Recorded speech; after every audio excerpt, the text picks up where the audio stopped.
Un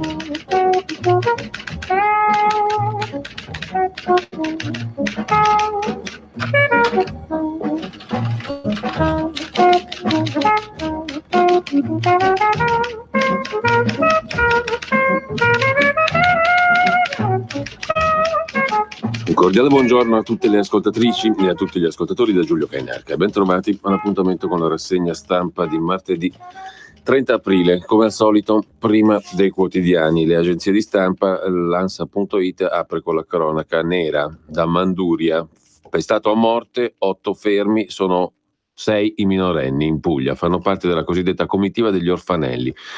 I reati contestati, quelli di tortura e di sequestro di persona. La polizia sta eseguendo il fermo di 8 persone, di cui 6 minori, della cosiddetta comitiva degli orfanelli, considerata responsabile del pestaggio di Antonio Cosimo Stano, 65enne, deceduto il 23 aprile scorso dopo essere stato picchiato e bullizzato da una baby gang a Manduria.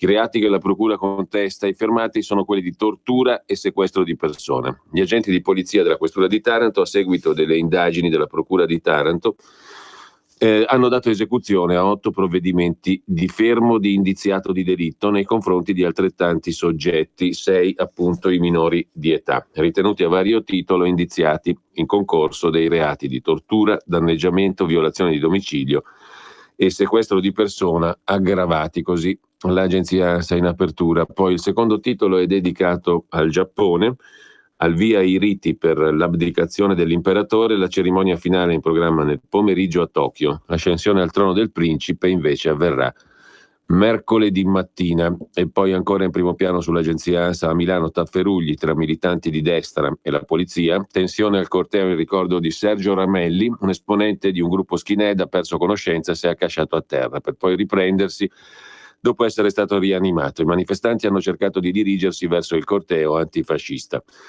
In primo piano sull'agenzia ANSA anche i medici stranieri in Italia sottopagati fino a 7 euro all'ora, 70 casi segnalati nel privato, minimo da contratto è 18 euro, scrive l'agenzia ANSA, prendendo spunto dal presidente dell'Associazione Medici di Origine Straniera in Italia, Fouad Aoudi, che ha reso noto che questi 70 medici si sono rivolti all'associazione dal gennaio del 2019. Poi ancora in primo piano sull'agenzia ANSA ISIS, al-Baghdadi riappare in video dopo 5 anni.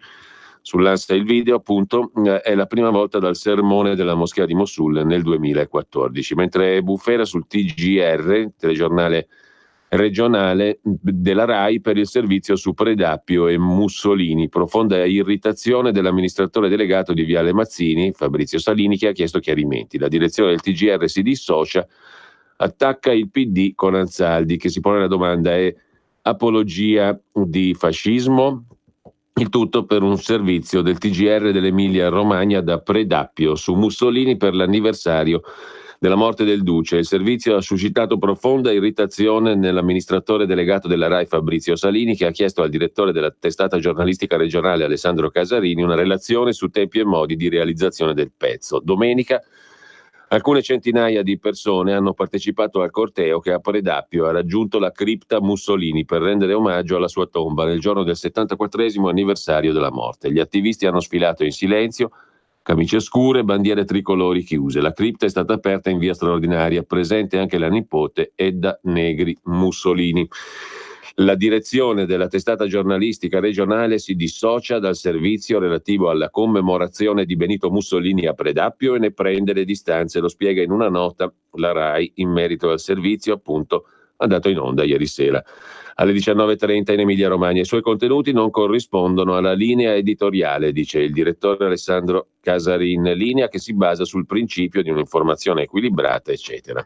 Questo per quanto riguarda Predappio e la RAI. E poi ancora lo stupro dei 2 di Casa Pound, stai zitta, tanto non ti crederà nessuno. Si sarebbe consumato lo stupro all'interno di un circolo privato. Ora la legge sulla castrazione chimica, dice Matteo Salvini, alt dei 5 Stelle, una presa in giro per le donne e non è nel contratto di governo. Imbrattata invece la scritta in ricordo di Ramelli, l'omicidio 44 anni fa, un giovane ucciso per un'idea, dice Matteo Salvini. Dall'agenzia ANSA passiamo alla dnkronos.com. DN Cronos apre Sul fatto di cronaca, pestato da bulli 8 fermi che abbiamo visto prima, tra le accuse della procura nei confronti della comitiva degli orfanelli di Manduria per la morte di Antonio Cosimo Stano, anche tortura e sequestro di persone. Poi in difficoltà una barca con 20 migranti, scrive ancora l'agenzia di N Cronos in prima pagina. Via Navtex Malta Radio ha comunicato alle 21:20 una segnalazione delle 14:10 da parte di MRCC Roma di una barca in difficoltà con 20 persone a bordo circa alla deriva al largo delle coste libiche. Chiediamo che le autorità italiane e maltesi intervengano in soccorso, scrive Mediterranea Saving Humans, la rete delle associazioni italiane che con nave Marionio fa azione di monitoraggio nel Mediterraneo, così ADN Cronos in prima pagina. Poi per l'Alitalia si va ai tempi supplementari.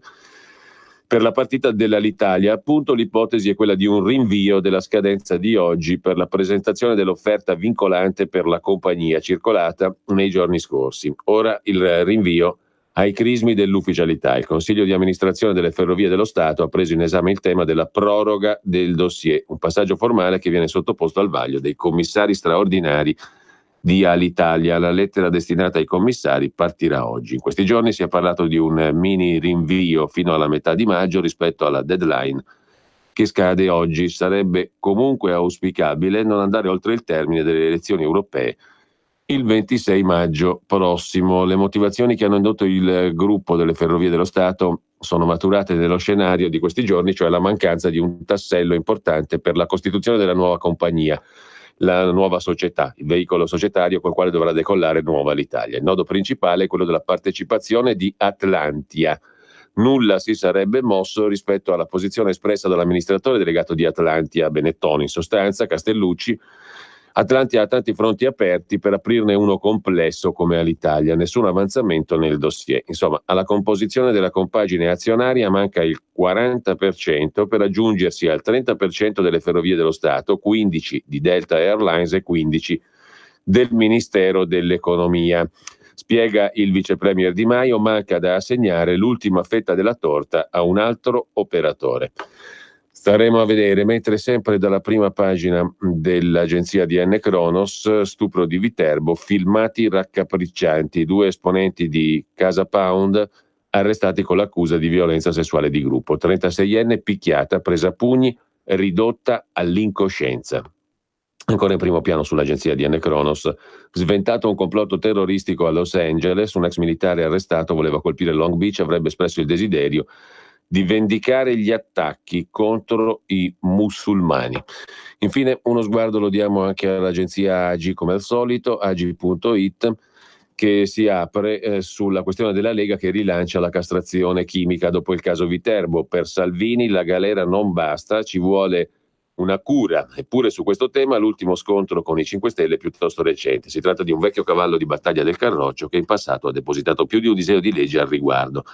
C'è poi una breve storia di Vox, il partito di destra spagnolo che piace alla Lega di Salvini, scrive l'agenzia AGI, e poi le proteste in Gran Bretagna per il traffico dati usato come prova. La polizia ha cominciato a utilizzare i dati degli smartphone come prova nei casi di stupri e violenze sessuali, a patto che la vittima conceda il permesso di frugare sui propri device. Ma è polemica. Poi la politica italiana, Zingaretti ha risposto alle 5 proposte di Di Maio con altre 5 proposte. Nessun dialogo col Movimento 5 Stelle. La linea del PD, dopo le aperture di Di Maio, è dettata dal segretario Zingaretti. Il vice premier ha messo sul tavolo 5 punti programmatici. Il segretario del PD rilancia con altrettante proposte che suonano come una chiusura ai grillini. Non c'è un punto tra quelli che Di Maio mette sul tavolo che sia raccolto da Zingaretti, per il quale invece occorre mettere fine alla manfrina tra i 2 azionisti di maggioranza del governo che inscenano litigi funzionali solo alla campagna elettorale per le europee. Così Zingaretti, mentre lasciamo anche l'agenzia AGI per andare come al solito alle pagine Facebook di Salvini e Di Maio. Nessuna nave ONG davanti alla Libia, nessuna partenza, nessuno sbarco, nessun morto. Che coincidenza, scrive Matteo Salvini sulla sua pagina Facebook. E poi su Rai 2 a Povera Patria, lo avremo modo di risentire nel corso della giornata. Domani 1 maggio a Palestrina a Roma alle 11:30 e poi ancora in prima pagina sulla pagina Facebook di Matteo Salvini c'è un progetto per mettere delle tendine nei cimiteri per coprire i simboli religiosi. Pazzesco, ma quelli del PD ci sono o ci fanno? Si domanda Matteo Salvini, e poi si chiedono perché nessuno li vota. Allora il sindaco ha messo in piedi un progetto preliminare che non è ancora definitivo, ma che il nuovo sindaco Borsari, scusa, posso finire? Sì. Metterà a disposizione attraverso un confronto con i cittadini. In questo progetto c'è la possibilità, con delle tendine amovibili che salgono e scendono, di coprire temporaneamente, nel caso in cui ci sia la cerimonia per un laico, i simboli religiosi. Voglio anche ricordare, voglio anche ricordare che quella cittadina, scusate, però fatemi finire. Sì, prego. No, tanto per riportare un po' di amore e di verità. Così Alessandra Moretti del Partito Democratico. E poi ancora Matteo Salvini sulla sua pagina Facebook, fai girare, stop alle 4B, stop a burocrati, buonisti, banchieri e barconi. Il 26 maggio portiamo il buon senso anche in Europa, dalle parole ai fatti, è lo slogan. Con la forza del buon senso possiamo finalmente cambiare anche l'Europa. Il tempo di burocrati, buonisti, banchieri e barconi è finito. Il 26 maggio vota Lega per un'Italia più forte e un'Europa più giusta. Questo per le elezioni europee. Poi come si fa? Da Vicenza teneva i bimbi a testa in giù per punizione, maestra a processo. Con la legge sulle telecamere in scuole, asili e case di riposo tuteleremo i più deboli e riusciremo a evitare episodi vergognosi come questo, scrive ancora Matteo Salvini. Poi l'appuntamento per i nottambuli appunto ieri su Rai 2 verso le 23:40. E ancora, Salvini è colpevole di trasandatezza di valori, dice quella Elsa Fornero che con la sua legge ha rovinato la vita a milioni di italiani. Sorridiamo felici che grazie a quota 100 già 140.000 italiani abbiano fatto domanda per andare in pensione, alla faccia della signora Fornero e delle sue lezioncine. Una lezioncina la riporta anche Matteo Salvini appunto sulla sua pagina Facebook. Ridurre la resistenza, la lotta contro il fascismo a un derby denota la mancanza assoluta di cultura anche storica, denota una trasandatezza sui valori che non è accettabile, e in particolare non è accettabile da una persona che sta al governo. Forse farebbe meglio a stare zitto qualche volta.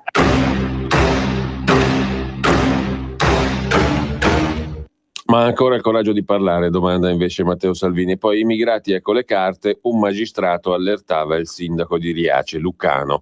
Un giudice dava suggerimenti, lo ha raccontato il giornale, all'ex sindaco di Riace, eroe della sinistra, non parlare al telefono. Mimmo Lucano ha avuto molti amici al suo fianco da quando è stato investito dall'indagine che l'ha portato prima ai domiciliari, poi al divieto di risiedere a Riace, comune che trasformò in simbolo dell'accoglienza agli immigrati. Uno di questi amici è stato più amico degli altri, gli ha fornito preziosi consigli sotto banco su come togliersi dai guai. Consigli autorevoli perché l'amico è un magistrato in servizio alla Corte d'Appello di Catanzaro, ripetutamente intercettato dalla Guardia di Finanza. Mentre parla con l'ex sindaco gli manda messaggi e mail. Il tema è sempre l'indagine, con il rinvio a giudizio di Lucano e altri 26 per associazione a delinquere, truffa, corruzione e favoreggiamento dell'immigrazione clandestina. Il giudice dà i suoi consigli, insulta gli avversari di Lucano e soprattutto dà all'amico un avvertimento prezioso: non parlare al telefono, in pratica lo avvisa che può essere intercettato. Questa è la notizia. Roba da matti, si limita a commentare Matteo Salvini sulla sua pagina Facebook. E poi ancora, contrasto alla droga, pronta un'operazione a tappeto città per città. Siamo al lavoro su una legge per aumentare le pene agli spacciatori di droga e stiamo preparando un'operazione a tappeto per andare a prenderli città per città e paese per paese. Per chi vende morte e veleno ai nostri figli tolleranza zero. E poi la questione del rilancio per pedofili e stupratori della cura, chiamata la castrazione chimica o blocco androgenico. La sostanza è che chiederemo l'immediata discussione alla Camera della nostra proposta di legge, ferma da troppo tempo, per intervenire su questi soggetti. Chiunque si siano, bianchi o neri, giovani o anziani, vanno puniti e curati. Ci sono anche 20 minuti di diretta dalla prefettura di Milano. Il tema è quello della sicurezza, lo vedremo poi anche nelle interviste, o meglio nei servizi dei quotidiani di oggi. E poi Gesù che diventa partigiano e per il prete canta Bella ciao, una vignetta fa discutere i fedeli sul web. Gesù risorge e intona il canto Bella ciao. Per questo prete Gesù canta Bella ciao, commenta senza commentare Matteo Salvini. E poi complimenti a Santiago Abascal, agli amici di Vox, per l'ingresso in Parlamento in Spagna da 0 a 24 seggi con oltre il 10%. I populisti di Vox entrano in Parlamento. Vittoria della Lega a Motta Sant'Anastasia in Sicilia e ballottaggio a Gela e Mazzara del Vallo per le elezioni comunali siciliane. Grazie per queste emozioni, scrive ancora Matteo Salvini sulla sua pagina Facebook. C'è tanto altro naturalmente, e poi diamo un'occhiata anche alla pagina Facebook di Di Maio, che vuole dirci alcune cose. Sono 13 minuti e 40 secondi di 15 ore fa. E poi i numeri e le informazioni sul reddito di cittadinanza spiegate dal presidente dell'INPS Tridico in un altro servizio sul blog delle stelle.it in particolare. E poi ancora in primo piano le elezioni in Sicilia e altre questioni anche sulla europea. Insomma, questo è il succo della pagina di Di Maio. Andiamo però adesso a dare un'occhiata ai quotidiani di oggi. Partiamo dal Corriere della Sera, che apre la sua prima pagina con la donna violentata. Bufera politica su Casa Pound. A Viterbo arrestati 2 esponenti di Casa Pound. L'hanno fatta ubriacare, poi violentata. Vittima a Viterbo una donna di 36 anni. Gli aggressori, 2 esponenti di Casa Pound arrestati. Salvini propone la castrazione chimica, replica Di Maio. È un errore. Il leader leghista usa la paura delle donne, dice la ministra Trenta. In primo piano però c'è anche, lo vedete per chi sta seguendo su Facebook la diretta e YouTube, le foto. Il 5 luglio del 2014 nella moschea di Mosul, l'apparizione del califfo al-Baghdadi, e poi la foto del ritorno ieri diffusa. Il capo dell'ISIS ricompare dopo 5 anni. L'emiro Abu al-Baghdadi, il capo dell'ISIS, è ricomparso 5 anni dopo il sermone nella grande moschea di Mosul. Il leader dello Stato islamico appare in un video di 18 minuti diffuso dall'organo di propaganda dell'ISIS. Attaccate la Francia e i suoi alleati in Africa, è il messaggio. C'è anche un'intervista al presidente della giunta del Veneto Zaia, il governatore Zaia. Senza l'autonomia salta il contratto con i 5 Stelle. Se i 5 Stelle continuano a schierarsi contro il provvedimento sull'autonomia è un tradimento del voto popolare, dice al Corriere della Sera il governatore del Veneto Luca Zaia. Quella riforma l'hanno voluta i cittadini con un referendum, dice Zaia. Quindi se uccidono la riforma, salta il contratto di governo. E ancora in primo piano sul Corriere della Sera, le elezioni spagnole, commentate da Aldo Cazzullo. Pedro Sánchez è l'eccezione per l'Europa. Abbiamo un messaggio per il mondo: sconfiggere la reazione con la R maiuscola è possibile. Ora faremo un governo pro-Europa. Delle elezioni del 28 aprile 2019 resterà questa frase di Pedro Sánchez: un governo pro-Europa, enfatica come nel carattere di questo popolo. A noi fratello, scrive Aldo Cazzullo nel suo commento appunto sulle elezioni spagnole. Nonno analfabeta più abilità politica, così Pedro Sánchez ha disinnescato il populismo. Con una coerenza e una punta di cinismo il leader socialista ha tenuto i voti operai, scrive Cazzullo. È l'eccezione iberica, un leader che vince dicendo sconfiggere la reazione è possibile, sarà un governo pro-Europa. Ha capito una cosa essenziale: anche coloro che rifiutano il populismo arrembante sentono l'esigenza di volti nuovi. E sempre dalla prima pagina del Corriere della Sera, le 4 crisi senza una fine, il 1 maggio, il mondo del lavoro, il commento di Dario Di Vico. Oggi l'Istat dirà se anche il primo trimestre 2019 ha fatto registrare crescita zero. L'anno in corso non promette nulla di buono per la nostra industria. Le vecchie crisi mai risolte. Antonio Merloni, Alcoa, ex Fiat di Termini Imerese, Piaggio Aerospace. Per chiudere, la prima pagina del Corriere della Sera, l'aula vuota sul caso Regeni, aula deserta sul caso Regeni. Alla Camera si discuteva della commissione di inchiesta per cercare la verità sull'omicidio del giovane ricercatore ucciso in Egitto nel 2016. Presenti solo 19 deputati. Colpa del Maxi Ponte, scrive il Corriere della Sera, poi sentiremo uno dei deputati, il leghista Formentini. Mentre questi sono i temi di prima pagina del Corriere della Sera, il Caffè di Massimo Gramellini si occupa invece del generale Iroso, che ci ha lasciati ieri. Aveva 120 anni, ma per quelli come lui un anno ne vale 3. Matricola 212 della disciolta Brigata Cadore degli Alpini.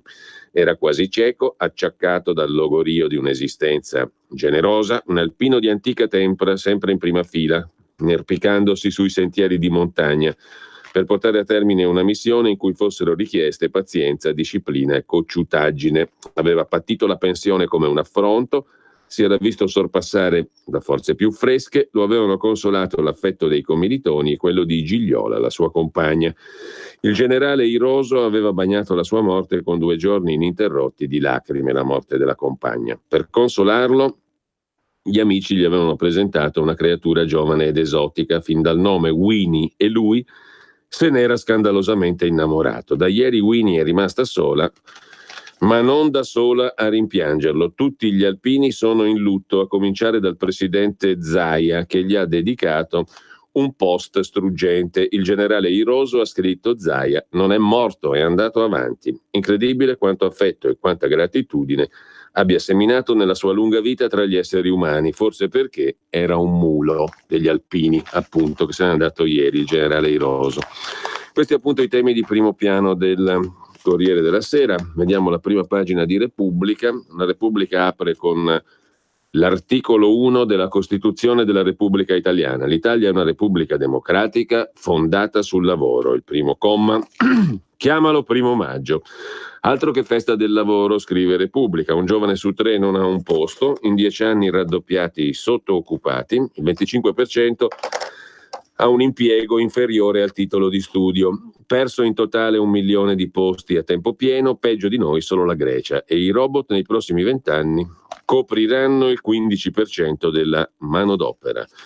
Il lavoro ha un valore fatto a pezzi, scrive Gad Lerner. Carlo Bonini si occupa del caso Regeni, la vergogna di quell'aula, soltanto 19 parlamentari presenti, per l'istituzione della commissione di inchiesta sul caso Regeni, mentre Ivo Diamanti nelle sue mappe si occupa di Lega che avanza in Sicilia, ancora giù i 5 Stelle, scrive il sociologo veneto. Infine, la Lega è sbarcata in Sicilia, all'estremo sud, nella regione dove sbarcano i migranti in fuga o trasferiti, talora deportati dalle coste libiche e nordafricane. La Lega prosegue il suo viaggio, che l'ha condotta all'estremo opposto geograficamente da dove era partita negli anni '80. Così Repubblica. La Stampa di Torino apre in primo piano con la politica interna, 5 Stelle e PD, Di Maio frena, ma la base dei grillini è pronta alle convergenze. Dice Di Maio: il mio appello era rivolto a Salvini, chiude anche il segretario del PD Zingaretti. Il voto in Sicilia rallenta i gialloverdi, la Lega da sola non va oltre il 10%.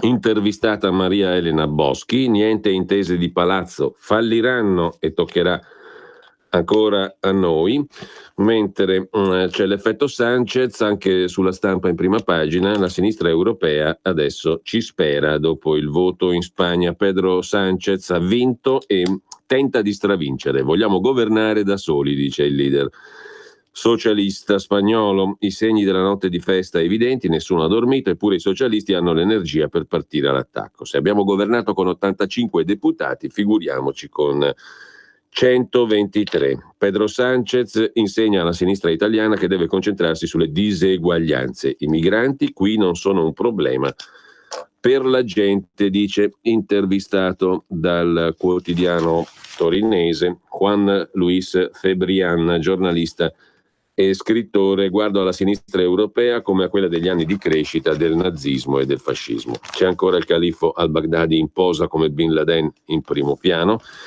E poi anche sulla Stampa a Treviso l'addio all'ultimo mulo degli alpini. Se ne occupa Alberto Mattioli. Il servizio è a pagina 15 su Iroso, una vita tra le penne nere, addio all'ultimo mulo degli alpini. L'animale aveva 40 anni, l'equivalente di 120 per l'uomo. Aveva fatto parte della brigata alpina Cadore. E la Stampa recupera un passaggio del Sergente nella neve, il romanzo del 1953 di Mario Rigoni Stern. I nostri muli erano con noi e con le orecchie abbassate sognavano le mulattiere delle Alpi e l'erba tenera. Andavano a vapore dalle narici come le balene. Avevano il pelo coperto di brina e mai erano stati così illustri. 1831 è l'anno in cui è attestato l'impiego di muli nell'esercito sardo. 1993 l'anno in cui il Ministero della Difesa decide di non servirsi più dei muli. Era un nostro commilitone, dice Antonio De Luca, ex alpino. Non è sentimentalismo, Iroso lo aveva salvato dalla macellazione proprio lui, proprio Antonio De Luca, il 7 settembre del 1993. Lasciamo con questo anche la Stampa di Torino. Radio Ciambella in prima pagina, il pezzo di Mattia Feltri che si occupa di Radio Radicale, naturalmente in primissimo piano. Una democrazia adulta finanzia la stampa come finanzia l'istruzione e la sanità perché la ritiene indispensabile. Non significa colmare i disavanzi di qualsiasi testata.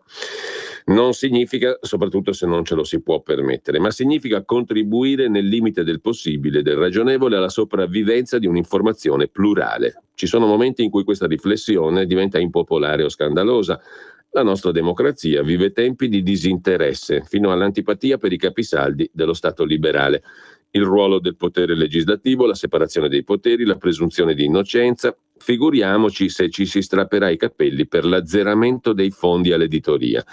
Tutti i principali quotidiani non ricevono sovvenzioni da anni, vanno avanti zoppicando come qualsiasi azienda e per la formidabile concorrenza del nuovo mondo interconnesso. Ma vanno avanti. La premessa è necessaria per parlare dell'eccezionalità di Radio Radicale, a cui è stata dimezzata la convenzione da 10 a 5 milioni di euro in cambio della messa in onda delle sedute parlamentari, ragion per cui rischia di chiudere fra qualche settimana. È anche vero, scrive Mattia Feltri, che giornali, radio e tv debbono vedersela col mercato e del resto se ne fondano oggi confidando nel mercato e ne falliscono oggi per la legge del mercato esattamente quanto prima, quando di denaro ce n'era di più e non soltanto di denaro pubblico, scrive Feltri. Applicare la regola Radio Radicale però non ha senso, non ha nulla a che vedere col mercato, è costituzionalmente estranea all'andamento del mercato, è preziosa proprio perché è fuori mercato. Lasciamo la stampa, andiamo un attimo in pausa e poi vediamo le altre prime pagine di oggi.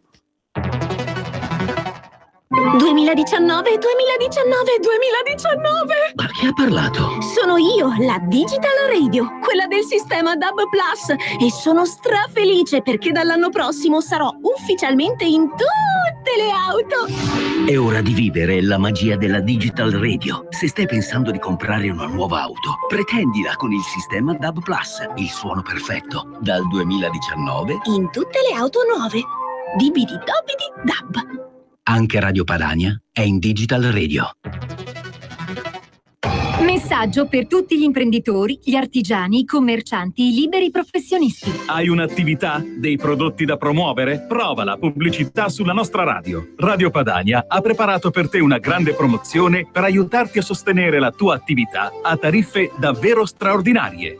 Informati, vedrai che si può fare. Mandaci una mail all'indirizzo spot@radiopadania.net. Con Radio Padania si può fare.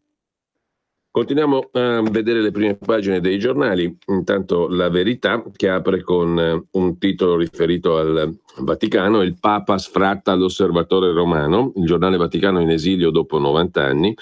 Bergoglio non si ferma più, scrive Giorgio Gandola, la storica testata che da poco ha cambiato direttore cambia pure sede. Oggi sarà comunicato ai dipendenti il clamoroso trasferimento fuori dalle sacre mura. Subito sotto il titolo d'apertura poi Giacomo Amadori sulla scorta dimezzata a Matteo Renzi dopo il viaggio in Arabia Saudita. Dimezzata la scorta a Matteo Renzi nel suo giro del mondo per affari. Tagliati i privilegi al bullo dopo lo scoop della Verità sul suo 25 aprile in Arabia Saudita. Da oggi avrà solo un angelo custode quando andrà all'estero per i suoi impegni. E il Copasir vuol vederci chiaro, il Comitato parlamentare sui servizi. La decisione è presa dalle prefetture di Roma e Firenze. Gentiloni e il Premier Conte ne fanno a meno. L'ex leader del PD invece no. E sempre dalla Verità, in primo piano, l'anticipazione di Joseph Ratzinger, Benedetto XVI, il trattore e il lavoro, un'omelia inedita di Joseph Ratzinger. Nella benedizione di un trattore, il senso sacro del lavoro dell'uomo. Cantagalli traduce e pubblica 25 omelie di Ratzinger. Proponiamo la predica sulle macchine, dove il Papa Emerito riflette sulla tecnica senza coscienza dello scopo. Essa può finire per distruggere il genere umano. Resterò nel recinto di Pietro, aveva detto, uno spazio ampio che con Ratzinger si sta dilatando. Benedetto XVI torna a parlare confermando una capacità straordinaria di stare al cuore della Chiesa. Prima i clamorosi appunti a proposito del dramma degli abusi, poi lo scambio epistolare col rabbino Folger, Ebrei e Cristiani, edito da San Paolo. Ora una raccolta di omelie, in larga parte inedite, che diventano fruibili al pubblico. Grazie all'editore Cantagalli, Ratzinger mostra una straordinaria facilità anche nella forma più immediata di dialogo coi fedeli, cioè la predica. L'editore di Per Amore, libreria editrice vaticana e Cantagalli, in vendita dal 2 maggio, le ha catalogate con la traduzione di Pierluca Azzaro in 3 serie: Tempo di Avvento e Natale, di Quaresima e Pasqua e Tempo Ordinario. In totale 25 prediche, di cui la Verità pubblica qui un eccezionale testo dedicato al senso della tradizionale benedizione delle macchine. Il discorso è quello del rapporto tra tecnologia e uomo, dove l'uomo perde se stesso, dice il Papa Emerito. La sua capacità tecnica diventa una minaccia contro la sopravvivenza del genere umano. L'uomo perde se stesso quando dimentica il suo creatore, Dio. Dimenticando Dio non sa più decifrare il messaggio della sua natura. Dimentica la sua misura, diventa per se stesso un enigma senza risposta. L'anticipazione sulla verità del nuovo libro contenente le prediche di Joseph Ratzinger. Mentre il PD esulta, la Lega in Sicilia non è al 50%, commenta Maurizio Belpietro. Magre consolazioni quelle del Partito Democratico, gelati i sogni di ribaltone a Bruxelles di Zingaretti. E poi ancora in primo piano sulla Verità un numero impressionante: 146.811 morti li ha fatti il terrorismo islamico. Mentre rispunta in un video al-Baghdadi, il Welt am Sonntag fa i conti delle stragi, oltre 30.000 in 18 anni. L'ultima spaventosa è quella di Pasqua nello Sri Lanka, uccise 250 persone. Ma quante sono le vittime del terrorismo islamico dall'11 settembre del 2001? Il settimanale tedesco Welt am Sonntag, l'edizione domenicale del quotidiano Die Welt, ha fatto i conti partendo dal giorno dell'attacco alle torri gemelle di New York, una data storica che ha scosso il mondo e ha aperto la terribile stagione degli attentati di matrice islamica. In quell'occasione persero la vita 2.767 persone. Il domenicale ha pubblicato 3 pagine con le date degli attentati e a fianco il numero delle vittime. L'effetto è impressionante. Nel servizio si fa notare che tra coloro che sono morti ci sono moltissimi fedeli di religione islamica rimasti coinvolti nelle stragi, soprattutto in Afghanistan, Iraq, Pakistan, Nigeria e Turchia, ma anche in molti altri paesi, per sottolineare che la barbarie del jihad non ha pietà di nulla e di nessuno. Sta di fatto che con gli attacchi al World Trade Center di New York l'11 settembre 2001 il terrorismo islamico è diventato un fattore determinante della politica globale. Fino ad oggi almeno 31.221 attacchi in tutto il mondo e 146.000 persone uccise. Il terrorismo islamico ha il record di morti dopo l'attacco alle Torri Gemelle, 31.221 attacchi, 146.800 vittime. Ma la scia di sangue è ancor più spaventosa perché gli ultimi 2 anni comprendono solo gli episodi riferiti ai gruppi maggiori, scrive La Verità. Sempre dalla Verità, poi andiamo in prima pagina ancora con Marcello Veneziani. Per non turbare chi non crede, il delirio arriva a levare le croci dai cimiteri, torna Alessandra Moretti e scrive Marcello Veneziani, l'abbiamo sentita prima, non mi sono ancora ripreso dal video di Alessandra Moretti, esponente telegenica del PD, che giustifica la decisione del sindaco PD di Pieve di Cento, Sergio Maccagnani, di coprire con le tendine i simboli cristiani che appaiono in un cimitero per non turbare la sensibilità di chi non è credente. Il progetto, dice il sindaco, prevede di montare un sistema di oscuramento motorizzato con teli di tessuto che consentiranno di coprire contemporaneamente le immagini sacre e le tombe di famiglia per permettere la celebrazione di riti laici. Pensavo che fosse una fake, una gag, una caricatura fatta ai danni del PD, della sinistra, dei laici, e invece l'esponente nazionale del PD, Alessandra Moretti, la riprende sul serio e con favore nel programma televisivo di Paolo Del Debbio, sottolineando che si tratta di tendine amovibili. Non ci posso credere, scrive Marcello Veneziani, tendine anticristo, esempio dell'idiozia di chi si vergogna delle nostre radici. Col pretesto di non turbare chi non crede, la Moretti sembra piegarsi alla follia irrazionale che invade il tempo presente. La proposta è quella di occultare i simboli religiosi dai luoghi pubblici, ma se non si annette loro alcun significato, che tormento o affronto si subisce? E c'è anche un teologo che vaneggia il Dio antifascista da celebrare non a Natale o a Pasqua, quando nasce o rinasce Gesù, ma il 25 aprile. Sempre poi dalla prima pagina della Verità, il Giglio Magico combatte per riprendersi Firenze con le banche, scrive Claudio Antonelli, a volte ritornano, la foto in prima pagina è quella di Marco Carrai, Salvadori e Mazzei, uomini del sindaco Nardella e del renzianissimo Carrai, in corsa per la presidenza della Fondazione Cassa Risparmio di Firenze, 30 milioni di erogazioni annue, un patrimonio di 2 miliardi. Obiettivo successivo, puntare al controllo della fortezza da basso. Ieri nel Consiglio straordinario il CDA ha votato per allargare il numero dei consiglieri al massimo consentito, 12. Tombari, presidente uscente, vorrebbe che l'ente rimanesse autonomo. Sarà difficile che la cerchia di Renzi recepisca questa intenzione. E chiudiamo con Francesco Borgonovo, sempre in prima pagina sulla Verità, un'altra corsa rifiuta gli sfruttati, Dem in rivolta, il patron della maratona di Lucca sfida i finti antirazzisti. La questione è affrontata a pagina 11, al PD non piace chi combatte lo sfruttamento, gli organizzatori della corsa di Trieste, linciati per non avere invitato corridori africani sottopagati, hanno dovuto fare retromarcia. A Lucca provano a tener duro, basta mercimoni sulla pelle degli atleti, ma il PD si intromette, non si deve discriminare. Per la kermesse di Estrina la sinistra ha parlato addirittura di apartheid. E poi c'è il pezzo di Giancarlo Palombi, spara ai ladri in casa, si becca il processo per troppa legittima difesa. Indagato Andrea Pulone, 29 anni. Indagano Andrea perché ha sparato per proteggersi. Vince la burocrazia. La procura di Tivoli apre un fascicolo sul 29enne di Monterotondo per eccesso colposo di legittima difesa. E questi sono i temi della Verità in prima pagina. Vediamo anche Libero, siamo evasori altro che poveri, tutti in fila per il condono, le domande per la pace fiscale superano quelle per il reddito di cittadinanza. Con il nostro erario però spesso chi ha guai tributari è più onesto di chi chiede il sussidio. Salvini chiede di prorogare la sanatoria, questo è l'argomento di apertura. C'erano code davanti alle sedi dell'Agenzia delle Entrate anche stamattina già alle 6 a dire il vero. Gli italiani sono più evasori che poveri, sentenzia Libero Fausto Carioti. Arrivato 1 milione di domande per rottamare le cartelle esattoriali, molte di più di quelle per il reddito.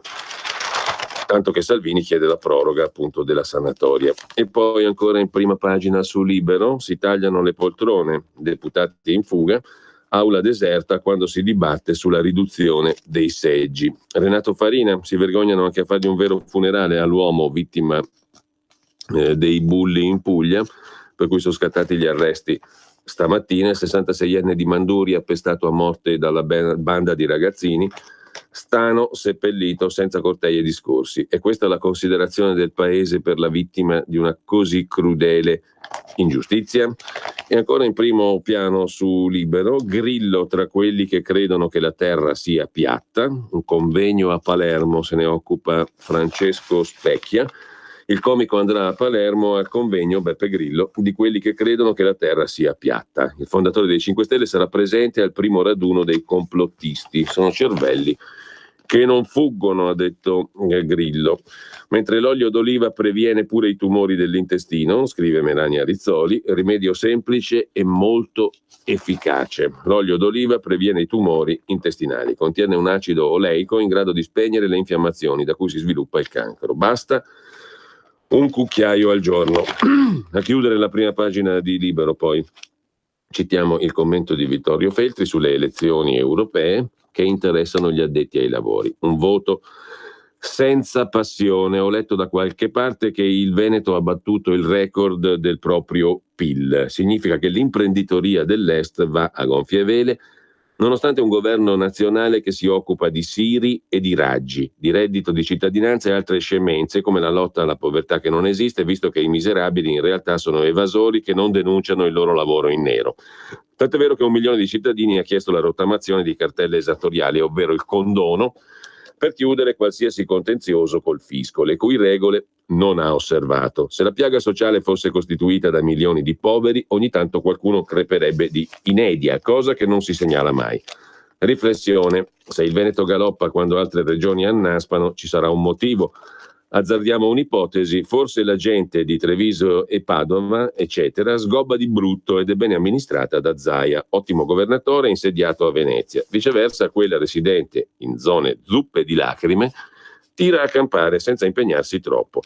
Non dico che il nord sia migliore del sud, però è un fatto che il mezzogiorno, privo di infrastrutture, scrive Vittorio Feltri, ricco di ragazzetti tipo Di Maio, non combina niente di buono. Se invece di chiacchierare a vanvera i meridionali si rimboccassero le maniche, probabilmente la situazione si sbloccherebbe alla faccia della politica del piagnisteo. Un'ultima considerazione: i giornali e le televisioni, cioè l'informazione, straripano di notizie riguardanti le elezioni europee, tutta roba che non interessa a nessuno. Il popolo se ne frega totalmente degli accadimenti di Bruxelles, delle possibili alleanze fra partiti in grado di guidare l'Unione Europea, di chi comanderà nel continente. Non possiede gli strumenti per capire, andrà a votare con l'intento di verificare se la Lega prenderà più voti dei 5 Stelle. E del resto se ne sbatte. Sa esclusivamente che la democrazia rappresentativa è capace solo di indicare quale sia la nuova dittatura di maggioranza. Uno schifo. Da Libero andiamo al Fatto Quotidiano.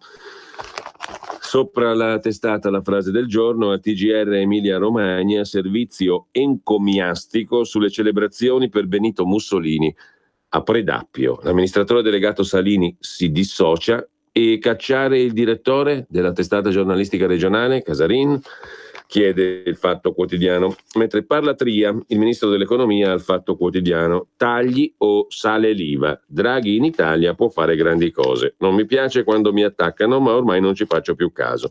L'uscita sul balcone e il deficit al 2,4% furono errori. L'intervista copre le pagine 2 e 3 del Fatto Quotidiano.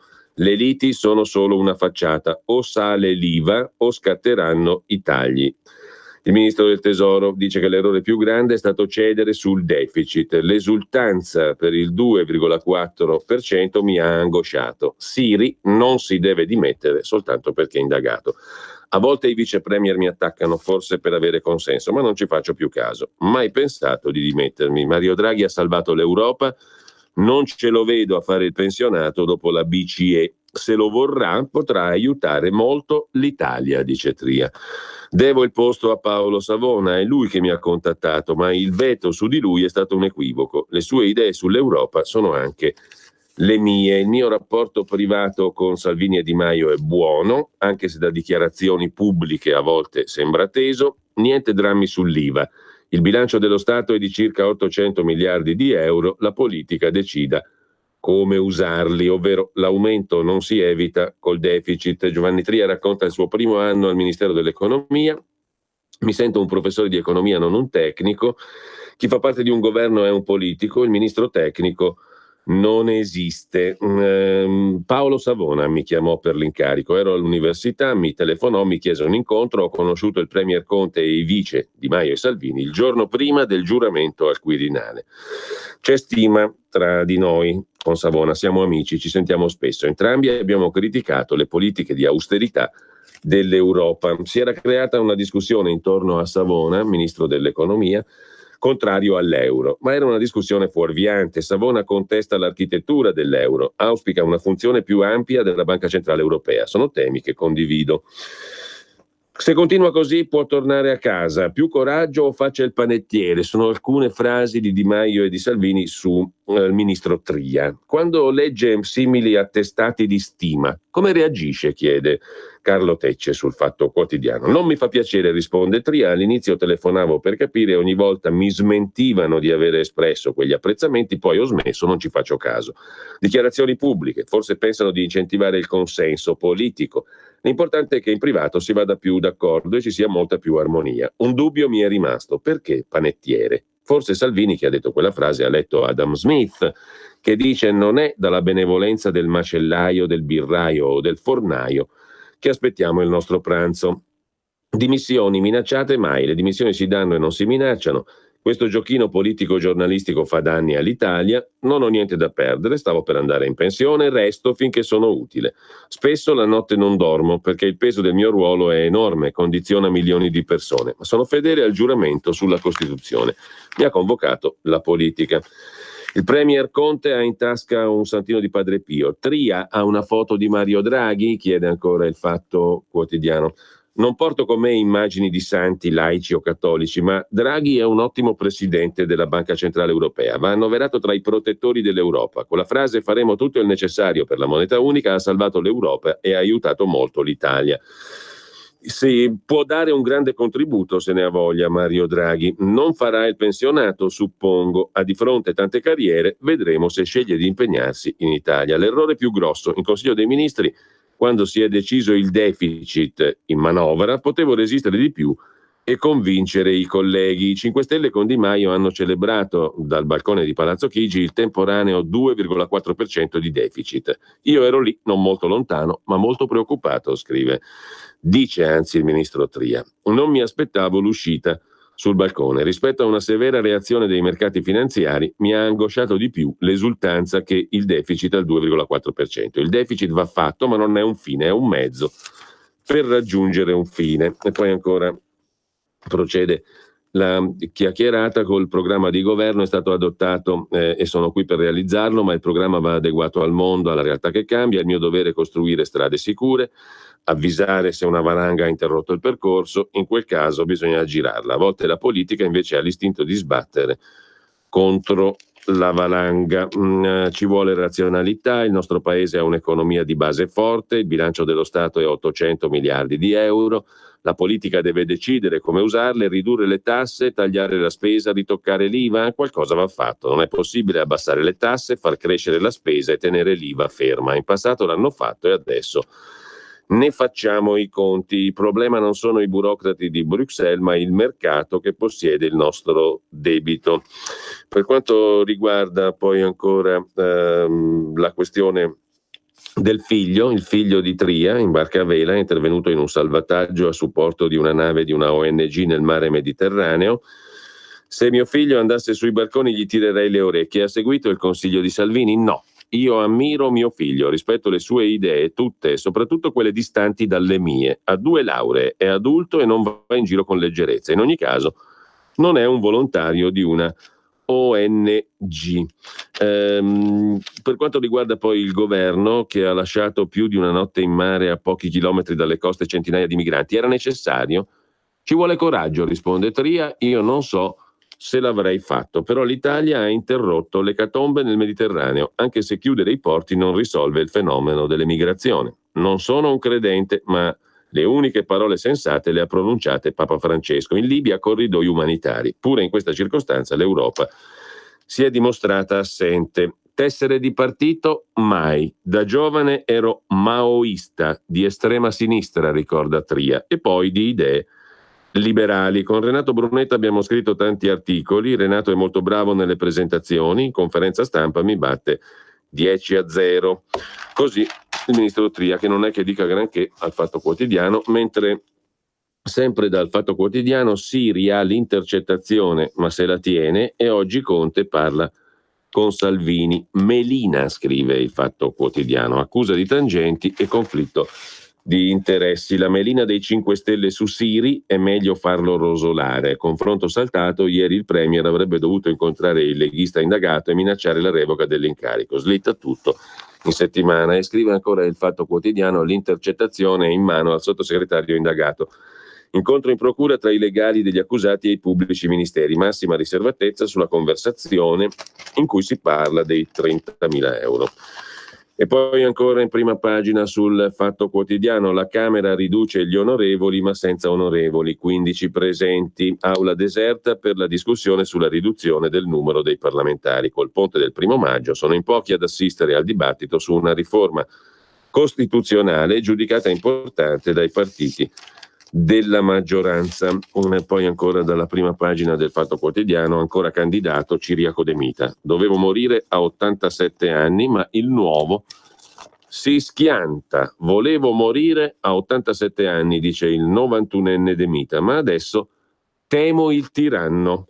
L'ex leader 91enne si candida ancora a sindaco di Nusco. Lo faccio per resistere, ho deciso 3 giorni fa. Grillo mi fa simpatia, l'ho difeso ai tempi della Rai, ma il Movimento 5 Stelle andrà al disastro, è destinato a scomparire. Il PD è senza pensiero, dunque è il tentativo del niente. È un partito che non pensa, semplicemente non esiste. Quel Salvini è assai rozzo, ma la Lega ha conservato il suo radicamento, dice ancora Ciriaco De Mita al Fatto Quotidiano, che lasciamo per andare adesso a dare un'occhiata anche al Sole 24 Ore. Il quotidiano di Confindustria apre con le frodi IVA, task force a caccia di 36 miliardi, il fisco rafforza la stretta contro le frodi dell'IVA, un fenomeno da 36 miliardi all'anno. Dopo le analisi sul contrasto alle indebite compensazioni, Guardia di Finanza e Entrate hanno messo sotto osservazione le operazioni commerciali nazionali e intra-Unione Europea relative al triennio 2015-2018. La raccolta massiccia di dati nell'Unione Europea e l'accertamento integrato sono già iniziati. Al setaccio tutte le partite IVA che possono essere coinvolte in questo tipo di frodi sull'IVA, appunto, finendo in una sorta di lista nera. In tutto sono stati tracciati 15 profili di rischio. Al primo posto il cosiddetto missing trader, e anche l'Unione Europea accende un faro. Così in primo piano il Sole 24 Ore di oggi, mentre il quotidiano di Confindustria poi si occupa a centropagina di 6 miliardi e mezzo di buoni del tesoro, di BTP da piazzare. Lo spread tra BTP e Bund non scende, anche se il rating è rimasto invariato.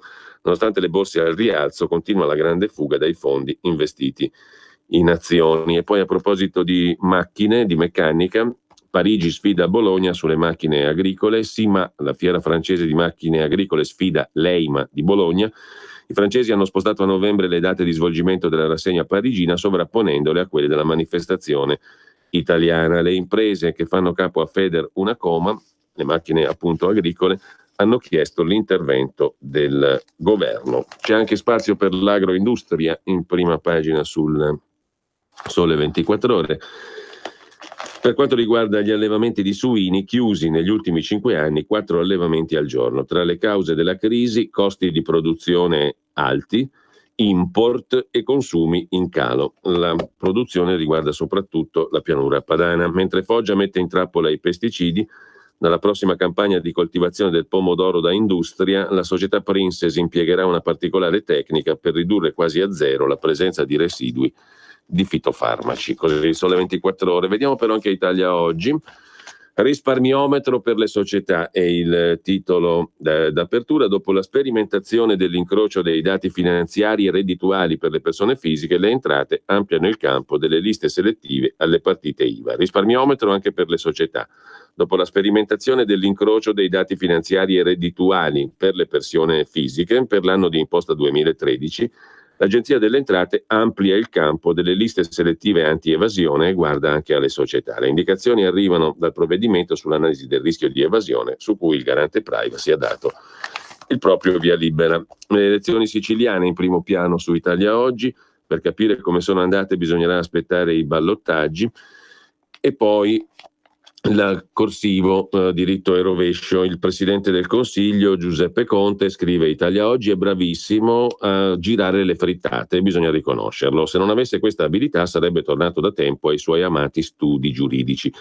Divenne famoso per avere affermato nel 2018 che il 2019 sarà un anno bellissimo, gli anni successivi ancora di più. Fece questa spericolata professione di ottimismo mentre stava venendo giù l'intero paese. A chi 6 mesi dopo gliela ricorda, Conte replica seccato, ma quella era una battuta.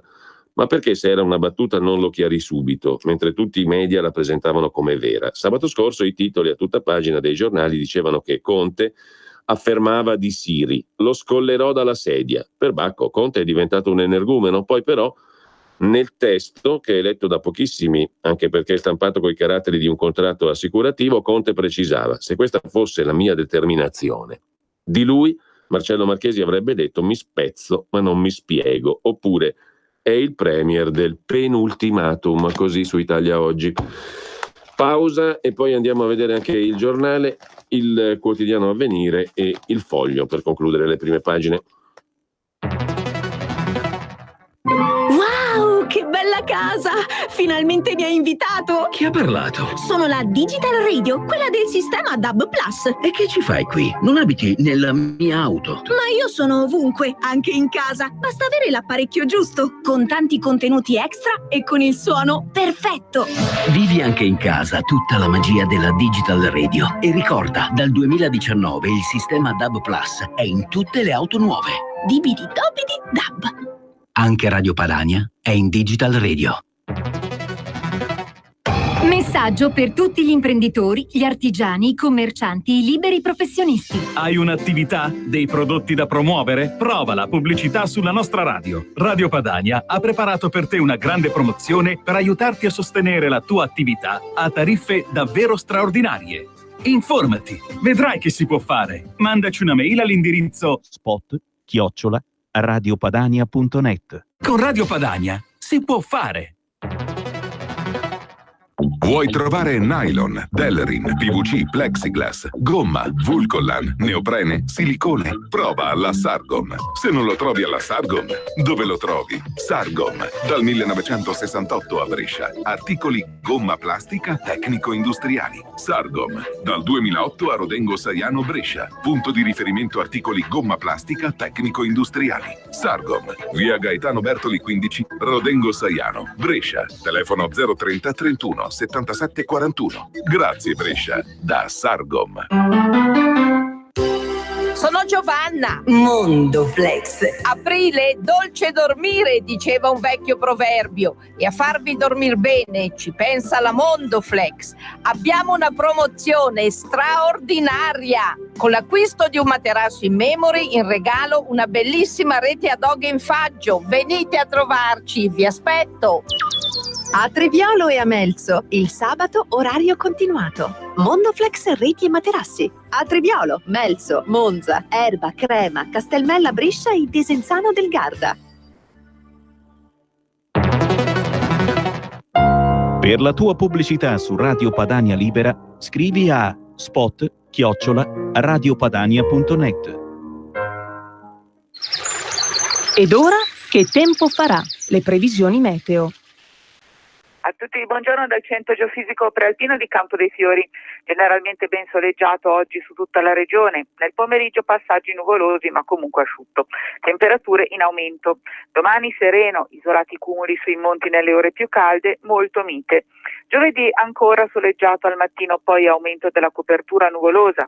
In serata e nella notte qualche rovescio e primi temporali. Temperature massime in diminuzione. Venerdì nuvoloso con rovesci e temporali nella notte e di nuovo in serata. Asciutto con anche qualche schiarita durante il giorno. Sabato soleggiato e asciutto con vento da nord e Pavogno. Sulle Alpi nuvole, qualche rovescio e vento forte. Con questo è tutto, vi saluto e vi auguro buona giornata. Avete ascoltato Che tempo farà? Le previsioni meteo. Torniamo alle prime pagine con il giornale. Il giornale apre su Conte, inteso come il premier, che scappa da Siri. Decide di non decidere sulle dimissioni. Movimento 5 Stelle Lega giù nei sondaggi, voto in Sicilia 5 Stelle a picco, Salvini da solo non sfonda. Questi i temi di titolo d'apertura del giornale. In taglio alto però anche i medici veneti in rivolta, basta diagnosi su WhatsApp, la sanità a chilometro zero in Veneto scatena il caos perché i pazienti non hanno pazienza di aspettare, pretendono le diagnosi su WhatsApp, colpa della tecnologia che ha snaturato i rapporti, colpa anche del logoramento delle relazioni, della mancanza di fiducia, della convinzione che per curarsi basti leggere su internet. A tutto questo sta cercando di porre rimedio un comitato nato a Treviso dopo che un medico ha battuto i pugni e ha alzato la voce, scrive Serenella Bettin. La rivolta dei medici vessati, basta diagnosi via WhatsApp. Polemica in Veneto per la app Sanità a chilometro zero. Pazienti sempre più arroganti e non si fanno vedere. Pensano che siamo dei robot, vogliono diagnosi ed esami da casa loro. Molti sfruttano la norma intanto di quota 100 per andare in pensione e gli organici piangono.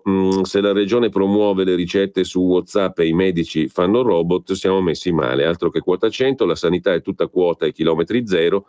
Mancano preti, direttori di banca medici, mancano i pazienti di una volta. Che fine hanno fatto i pazienti se non hanno pazienza di aspettare, vogliono tutto, pretendono le diagnosi su WhatsApp e vogliono le medicine come se servissero a condire l'insalata? Colpa della tecnologia.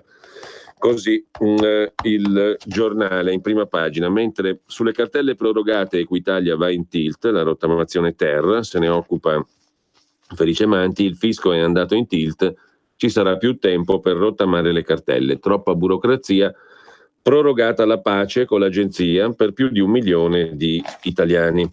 Infine, sempre dal giornale, Giordano Bruno Guerri si occupa della RAI nel mirino per l'inutile bufera su Predappio in un paese senza cultura, scrive appunto Giordano Bruno Guerri nel suo commento. Una visione della storia a senso unico, così ha detto, senza immaginare la bomba che le stava per scoppiare fra le mani, la giornalista del TG3 Emilia Romagna, introducendo il servizio sulla commemorazione fascista per Mussolini a Predappio. E dopo la manifestazione non sono bastate dure prese di posizione, condanne, eccetera. Ha concluso dopo il servizio. In mezzo 2 minuti pieni di braccia alzate e aria fritta. Una signora che non si dichiarava nostalgica, bensì fedele, e un rubizzo in camicia nera che sproloquiava sulla democrazia, un elemento che si divide in 2 teste, quella anarchica e quella organica. Insomma, folklore nero, commenta Giordano Bruno Guerri, lo stesso che si ripete tutti gli anni e che da anni viene puntualmente mandato in onda dai telegiornali di qualsiasi tendenza, come i servizi sulle città spopolate a Ferragosto, con la differenza che stavolta l'autore del servizio ha commesso l'ingenuità di non condannare con la sua viva voce quanto stava avvenendo. Una visione della storia a senso unico non è parso sufficiente e si sono aperte le caterate dell'antifascismo rituale. Che esista un revival della nostalgia e del neofascismo è evidente. Lo so bene io, scrive Giordano Bruno Guerri, che da settimane vengo insultato, minacciato sui social da fascisti sciolti e organizzati per un mio libro sull'impresa di Fiume, dove dimostro che non fu un'impresa fascista e lo stesso D'Annunzio non era affatto fascista.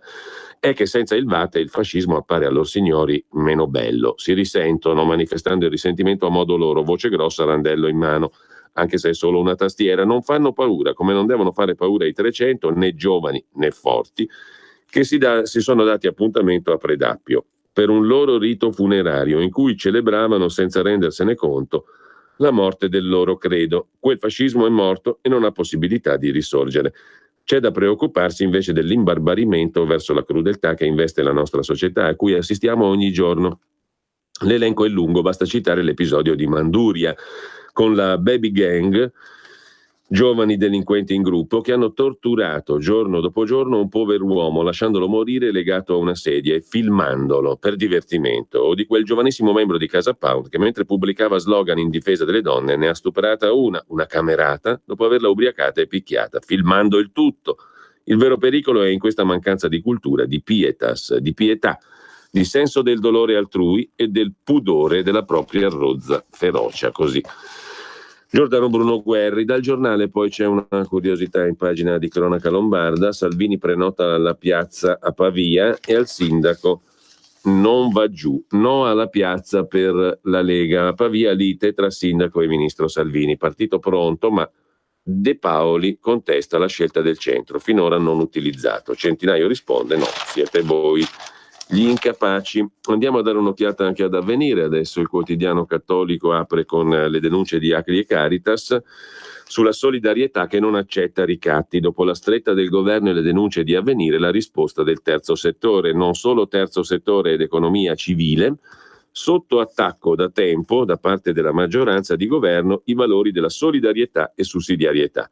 Non solo un'offensiva culturale ma politica, come rilevato da Stefano Zamagni nell'intervista ad Avvenire di domenica. I due principi sono cardini della Costituzione, capisaldi delle società mature, che hanno eliminato la diarchia Stato-mercato, valorizzando i corpi intermedi, le reti della società civile che in genere lavorano bene e che ora reagiscono. La società civile sfida il governo, dice Rossini, Acli, solo da Conte ci sono state aperture, ora vengano a vedere come lavorano i nostri patronati. Marsico, della Caritas, è necessaria una strategia di lungo termine per vincere il rancore e l'insicurezza. Questa è l'apertura di Avvenire. Mentre Chiesa colpita in Burkina Faso è il titolo a centropagina, l'attentato in un villaggio del nord-est del Burkina Faso. I jihadisti hanno fatto irruzione al termine della funzione luterana e hanno sparato sui fedeli. Secondo fonti della sicurezza sono arrivati dal Mali. L'escalation del terrorismo nel paese è un fenomeno inedito, si è intensificato negli ultimi mesi. Le autorità puntano il dito sui principali gruppi attivi nella regione. Dopo il massacro di Pasqua, intanto le autorità cingalesi vietano il velo integrale e il califfo del Daesh al-Baghdadi ricompare a sorpresa e rivendica in Sri Lanka e Burkina Faso vendetta per i nostri fratelli di Baghouz, ultimo bastione dello Stato islamico caduto un mese fa. Ma non è chiaro quando siano state girate le immagini. Secondo site che monitora il terrorismo sul web, l'audio potrebbe essere stato sovrapposto. Così Avvenire in prima pagina. Diamo uno sguardo anche al Foglio. Giuliano Ferrara gioisce per Pedro Sanchez, viva l'ultima camicia bianca delle 5 che tentarono di salvare il salvabile delle camicie rosse e dai gilet gialli. Il malato d'Europa siamo noi, sottolinea il direttore Claudio Cerasa. Dopo il voto in Spagna, l'Italia resta l'unico grande paese in cui il populismo avanza, continuerà ad avanzare fino a che non capiremo che, anche se litigano, Salvini e Di Maio sono simili e complementari. Il populismo però si è fermato in Sicilia, scrive ancora il Foglio, prima pagina, e poi un altro articolo di Giulia Pompili sul Giappone, il nuovo impero. Inizia da oggi la successione al trono del crisantemo in Giappone, i Royal, antidoto ai populismi. Anche qui il Balilla Salvini, nelle parole intervistato del professor Cassese. Il ministro dell'Interno vende promesse, ma ciò che preoccupa sono le alleanze internazionali che sceglie, ed è questa la prima pagina sostanzialmente del Foglio. Matteo Mazzuzzi si occupa invece del documento della Commissione teologica approvato dal Papa, la falsa neutralità imposta dallo Stato liberale che porta all'esclusione della religione dalla sfera pubblica, e poi tutta una pagina dell'inserto dedicata alla Spagna, un tram che si chiama Spagna. La politica spagnola è la bella copia di quella italiana, scrive Carlo Stagnaro. Ciascun partito italiano ne ha uno corrispondente in Spagna, solo che lì è migliore, compresi i populisti. Infine, dalla pagina 4 dell'inserto del Foglio di oggi, la paura negata dell'Islam, perché l'Occidente non ha il coraggio psichico di chiamare il nemico col suo nome, scrive Rocco Quaglia. C'è un conflitto dentro di noi, un vissuto di paura non riconosciuto che spinge a manifestarsi e una controcarica di energia. Oltre la negazione, ecco il diniego. A far apparire minaccioso l'Islam non sarebbe la semina dei morti per le strade, ma i nostri pregiudizi. E adesso vediamo anche le altre cronache locali dagli altri quotidiani. Dalle testate locali partiamo con La Nuova di Venezia e Mestre. Qui il tema è quello dell'autonomia delle regioni. La Lega è pronta alla spallata, poi vedremo l'intervista a Luca Zaia sul Corriere della Sera. Verso il Consiglio dei Ministri Salvini incontra Zaia e Fontana. Basta, se i 5 Stelle hanno cambiato idea lo spieghino a tutti. L'obiettivo è strappare il sì alla preintesa nella prossima riunione ministeriale. Pressing congiunto, dei governatori di Veneto e Lombardia, incalzati dai territori. Ma Di Maio gela il carroccio, niente forzature elettorali, dice Luigi Di Maio, braccio di ferro giallo-verde, vice premier sferzante, mentre il grillino maniero dice sì alla riforma. Bonaccini, presidente dell'Emilia, si sfoga, è passato un anno, decidete invece di giocare allo scaricabarile. C'è un altro servizio sulla Nuova di Venezia e Mestre a proposito di un report di Confartigianato Imprese. Ogni dipendente veneto della motorizzazione civile svolge 423 revisioni all'anno, quasi il doppio della media nazionale, nonostante gli uffici periferici da tanto tempo lavorino sotto organico. Personale efficiente, è il centralismo che penalizza il Veneto. Andiamo in Sicilia con il quotidiano, appunto, La Sicilia. Dopo il voto, un asse antimoderati, l'ultima tentazione giallo-verde nell'isola, Movimento 5 Stelle in calo, Lega senza boom, ma Salvini e Di Maio esultano. PD e Forza Italia vincenti se assieme. Ai ballottaggi, due fronti opposti.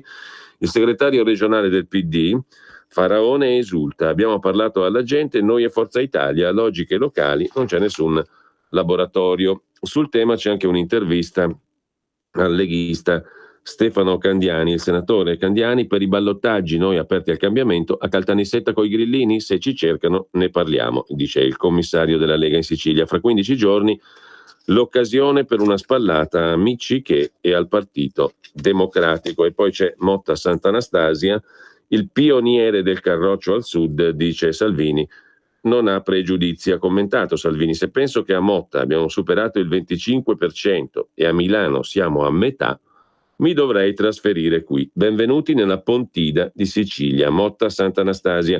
Lo si sapeva già dalle scorse regionali, Motta Sant'Anastasia nel catanese era diventata la roccaforte leghista. Adesso che ha il suo sindaco salviniano, il comune, a 2 passi dalla base NATO di Sigonella, si tinge dei colori del carroccio. Anastasio Carrà, primo cittadino di Motta, lo era già, ma la rielezione è avvenuta ora con il sigillo ufficiale del partito di Matteo Salvini, che così si può vantare di avere il primo sindaco leghista in Sicilia, appunto a Motta Sant'Anastasia. Mentre al contrario, andando al quotidiano bergamasco, l'Eco di Bergamo, in 5 anni 66 liste in meno e candidati in fuga, calano del 16% sul 2014 gli aspiranti sindaci. In 39 paesi ci sarà una corsa solitaria senza opposizione. Il fenomeno è più forte in montagna, in testa alla Val Brembana, con 13 paesi dove si presenta una lista sola. Non solo realtà piccolissime, in elenco anche Faradad e Scanzo Rosciate.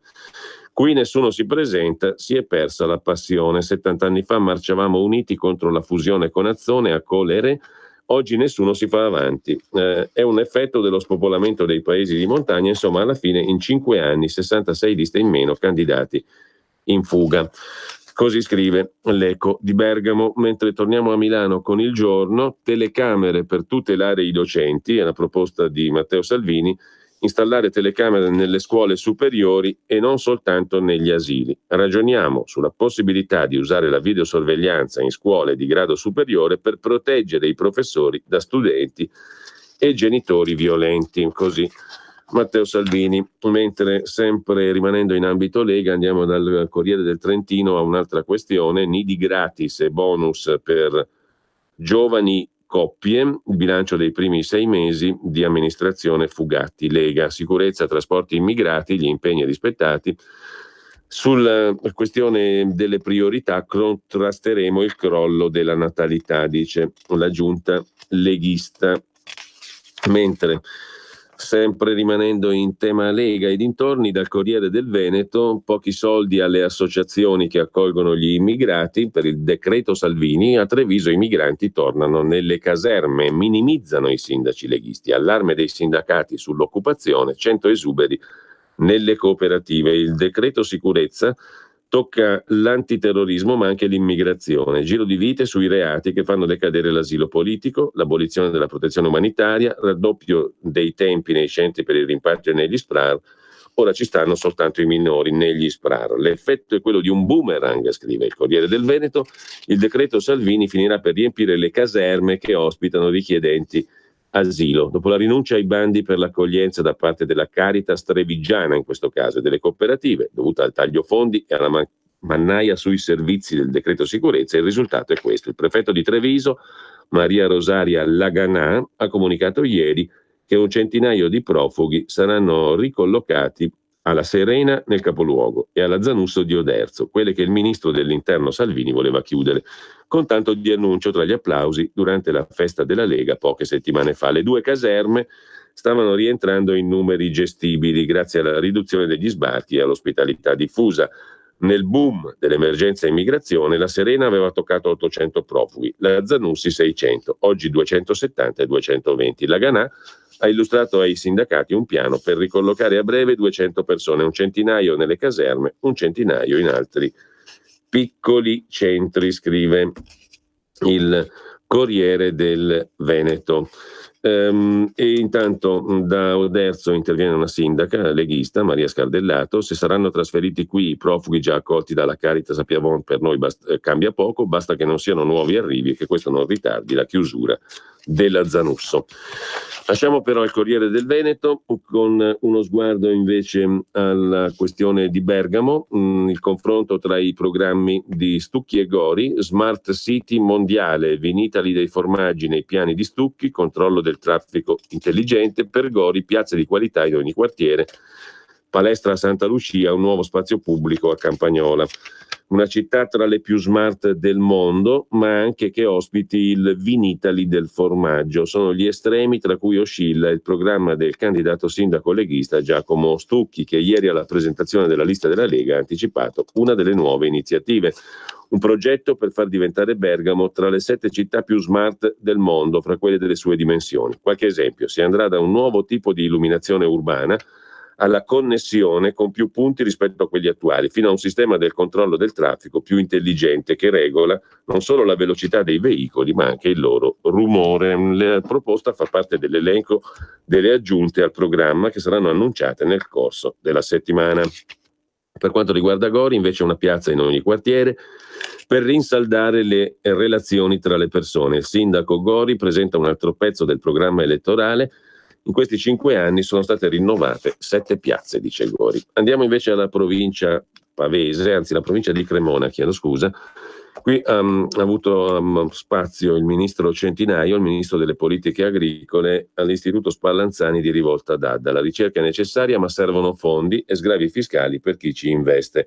Stiamo parlando di agricoltura. Quando il comparto agricolo mette in mostra le sue eccellenze, ricerca, sperimentazione, innovazione, lo tocca con mano ieri mattina il ministro Centinaio all'Istituto Lazzaro Spallanzani di Rivolta d'Adda. Il ministro delle politiche agricole e del turismo è stato accolto dal presidente dell'istituto e dalla direttore dell'istituto di ricerca Marina Montedoro, oltre che dall'assessore regionale all'agricoltura Rolfi.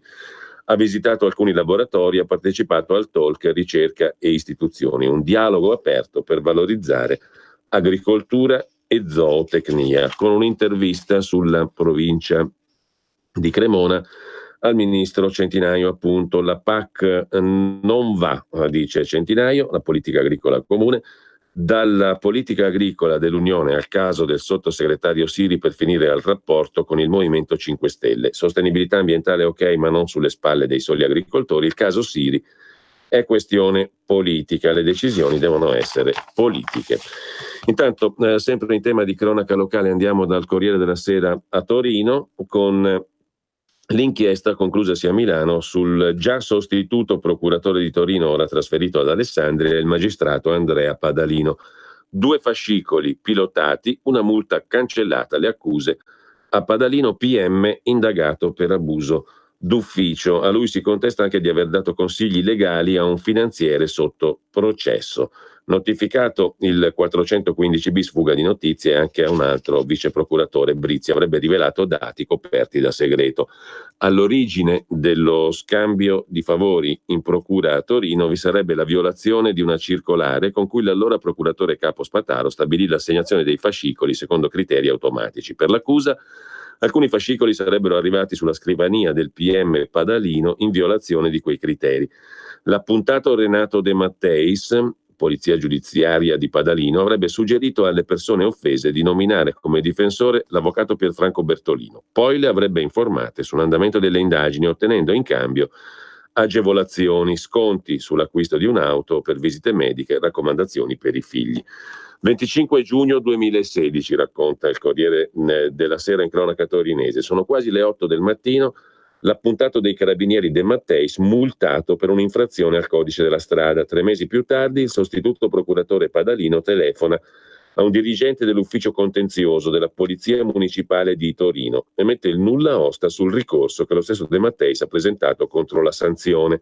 Viene chiesto l'annullamento della contravvenzione perché l'imputato era impiegato in attività di polizia giudiziaria. È uno dei 4 episodi che sono costati a Padalino l'accusa di abuso d'ufficio.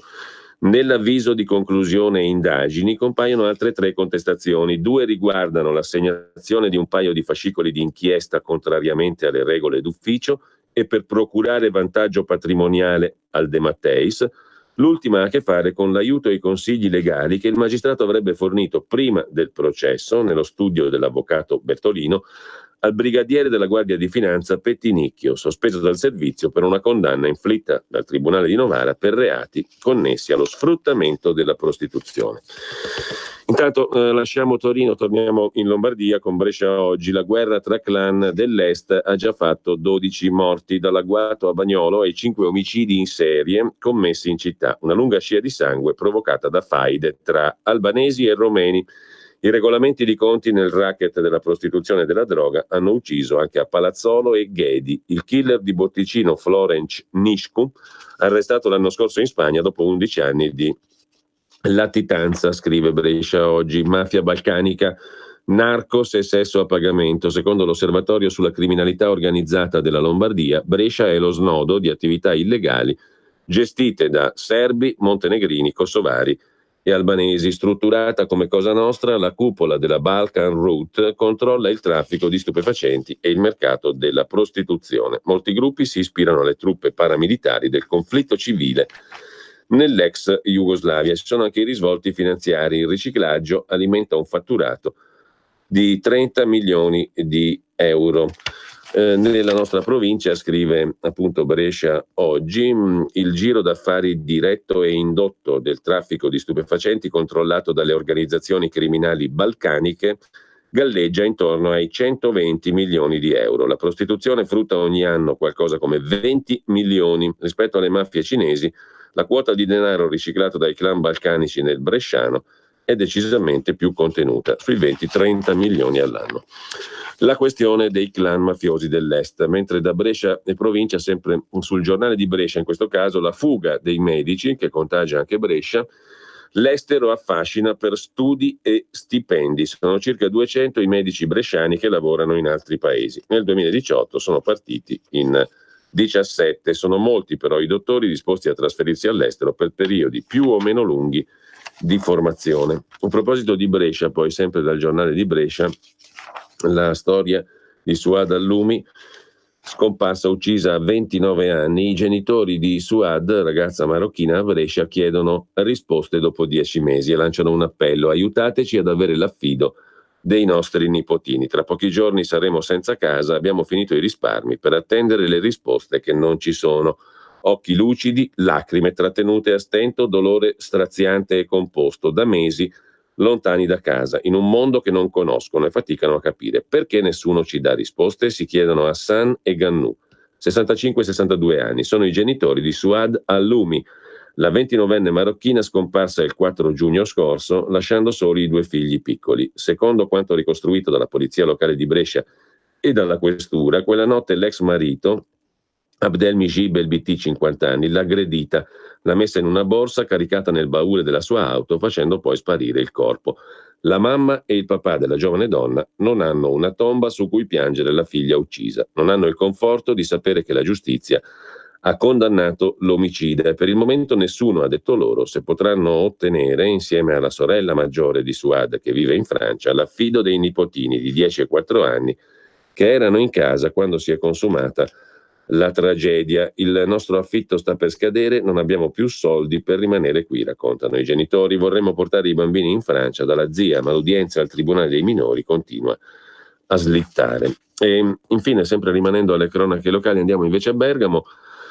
Il caso di Massimo Giuseppe Bossetti nel carcere per l'omicidio di Yara Gambirasio, condannato per l'omicidio di Yara Gambirasio, un libro con l'avvocato Salvagni, presto il trasferimento al carcere di Bollate, continuiamo a lavorare, dice l'avvocato Salvagni, per una revisione del processo. Non è come gli altri. L'avvocato Salvagni ammette che il suo rapporto con Massimo Bossetti, condannato in via definitiva all'ergastolo per l'omicidio di Yara Gambirasio, è andato oltre quello professionale.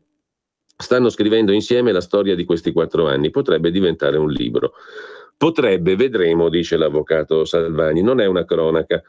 C'è anche qualcosa che riguarda il nostro rapporto. Salvagni dice che non c'è ancora un editore interessato, ma c'è da giurarci che non sarà difficile trovarlo. Sono esattamente 4 anni, 10 mesi, 19 giorni, 1779 giorni dal 16 giugno 2014, giorno del fermo. Bossetti è sempre stato nel carcere di Bergamo. Il trasferimento a Bollate è vicino, su via Libera, dal provveditorato lombardo. Fino a ieri Bossetti era ancora in via Gleno.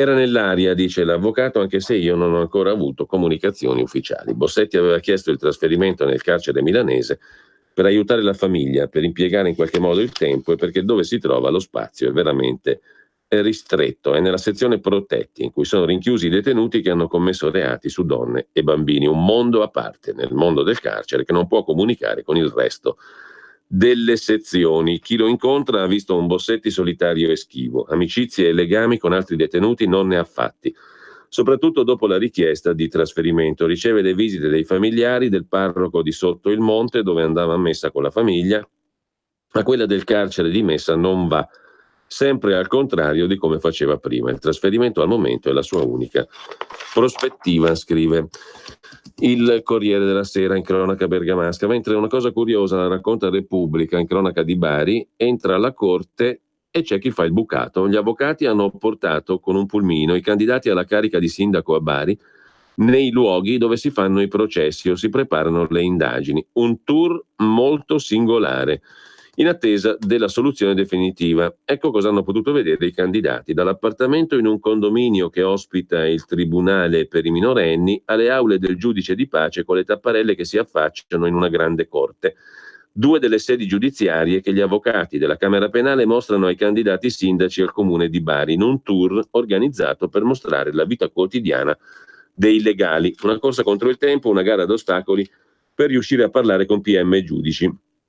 Vogliamo continuare a richiamare l'attenzione sui problemi dell'edilizia giudiziaria, dice il presidente della Camera Penale Sassanelli. Per il giro gli avvocati hanno messo a disposizione un autobus e hanno visto un po' di tutto, di come è amministrata male la questione, o meglio, più che amministrata, di quali sono i luoghi dove si esercita la giustizia.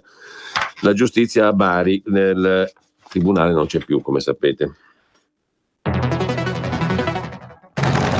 Ruspa, come butta? Guarda che sei in onda!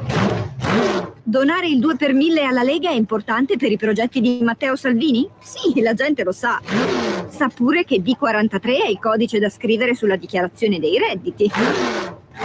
Sì, D43! Lo sa. E che se lo dice al suo commercialista fa tutto lui. E bravo Ruspa!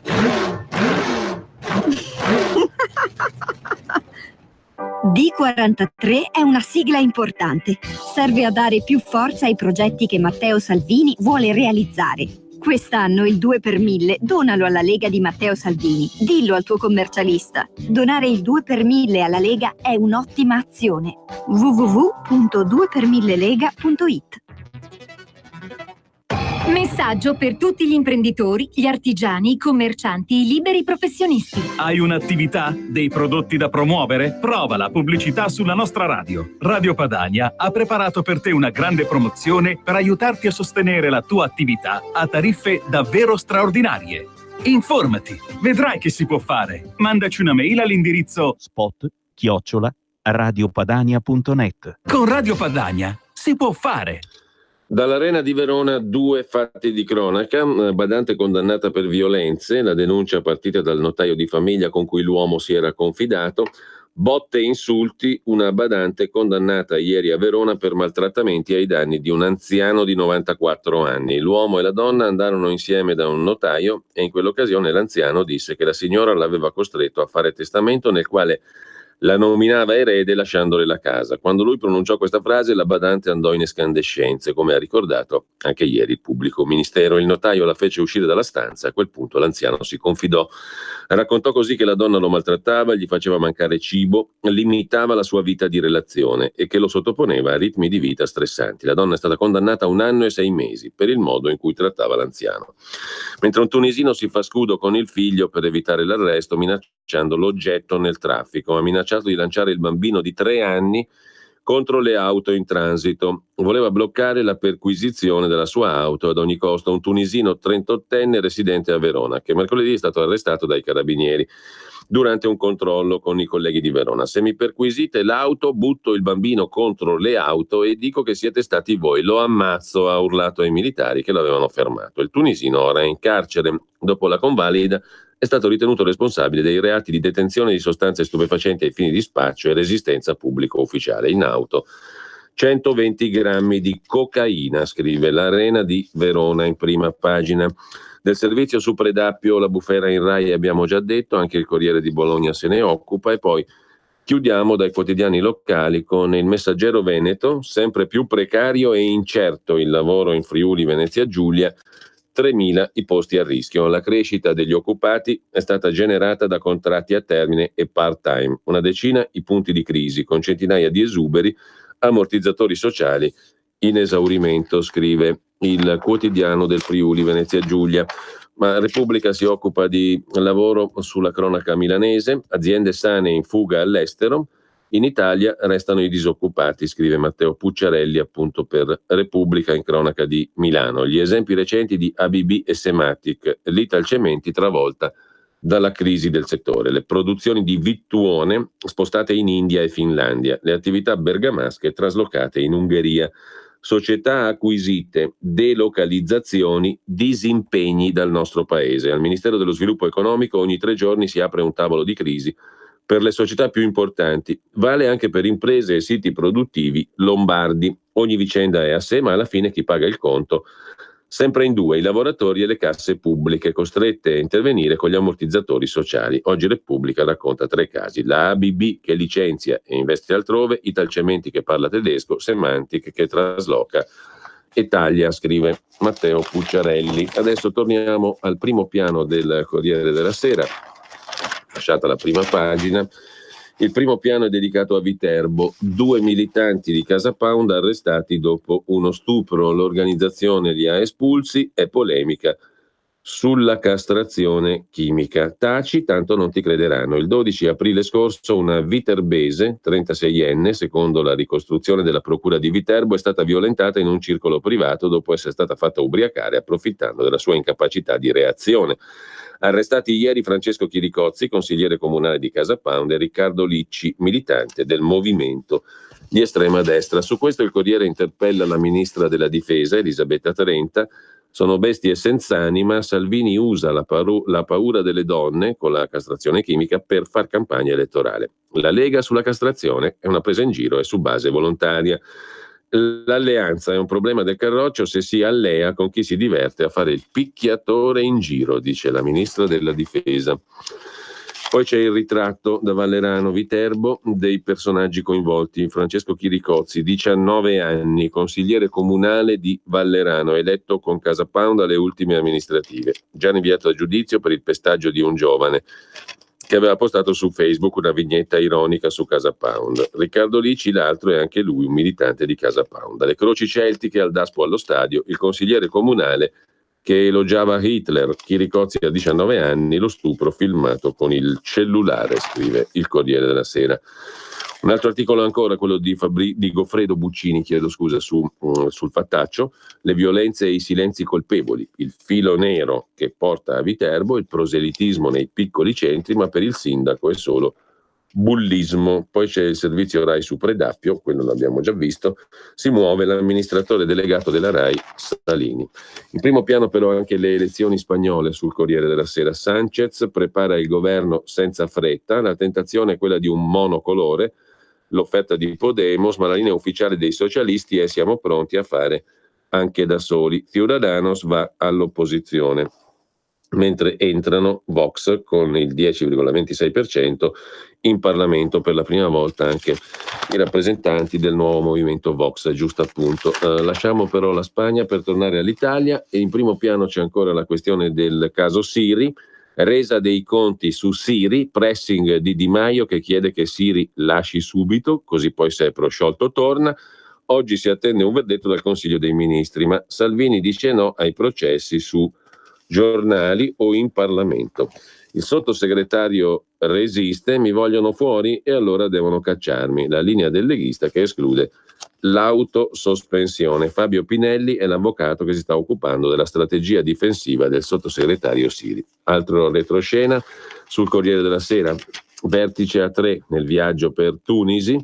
Oggi la missione con il premier e i 2 vice premier, i leader cercano la tregua, il capo 5 Stelle dice non c'è alternativa a questo governo. Poi voltiamo pagina e troviamo la discussione sul caso Regeni, ma l'aula è vuota, la Camera quasi deserta per la commissione di inchiesta, sale la tensione tra alleati sul tema dell'autonomia. Su questo c'è sul Corriere della Sera l'intervista che adesso leggiamo appunto al presidente Zaia. I 5 Stelle contro il voto popolare, così uccidono la riforma delle autonomie regionali. Se salta quella, salta il contratto. C'è la foto di Luca Zaia con Iroso, il mulo degli alpini che ieri è morto a 40 anni, equivalenti a 120 per un uomo. Comunque, la prima domanda la faccio io, dice Zaia nell'intervista al Corriere della Sera.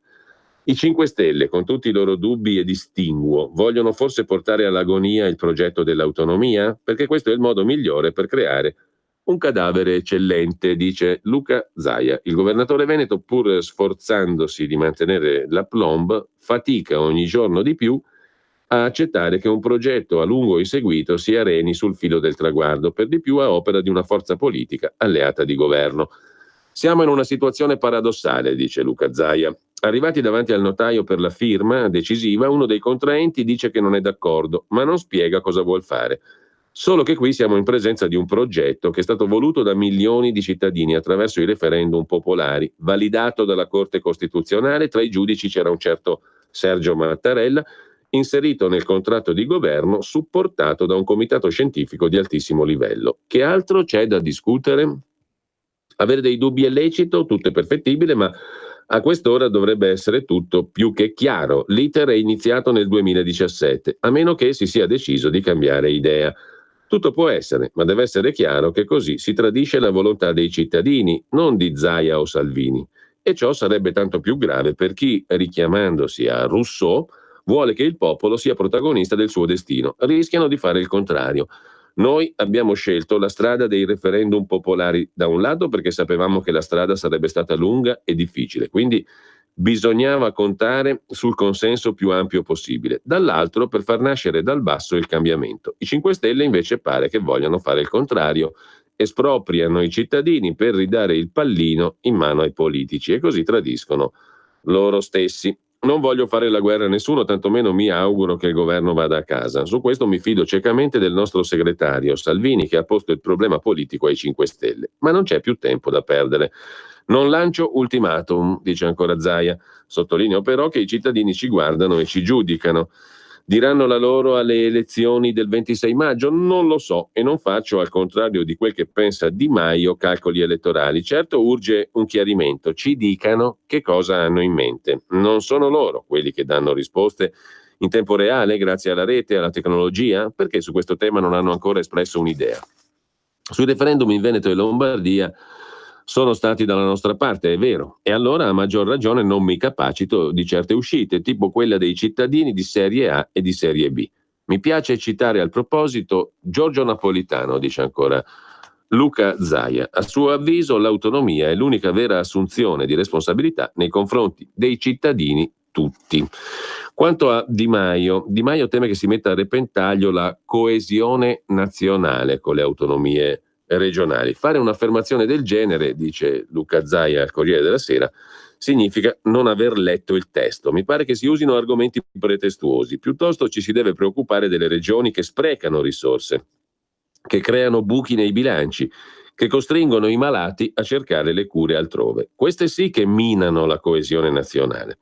L'autonomia regionale, conclude Zaia, è nel cuore e nella testa dei veneti e dei lombardi, direi di tutti gli italiani. Se non la scriviamo noi, lo farà qualcun altro. Ma nessuno come noi è stato così ligio al rispetto della volontà popolare, alle regole e alle procedure. Il nostro progetto attende solo la firma dell'intesa col governo. Stiamo aspettando da un anno. C'era tutto il tempo per correttivi o migliorie, ma nessuno si è fatto avanti. Per me questo è l'ultimo appello al senso di responsabilità.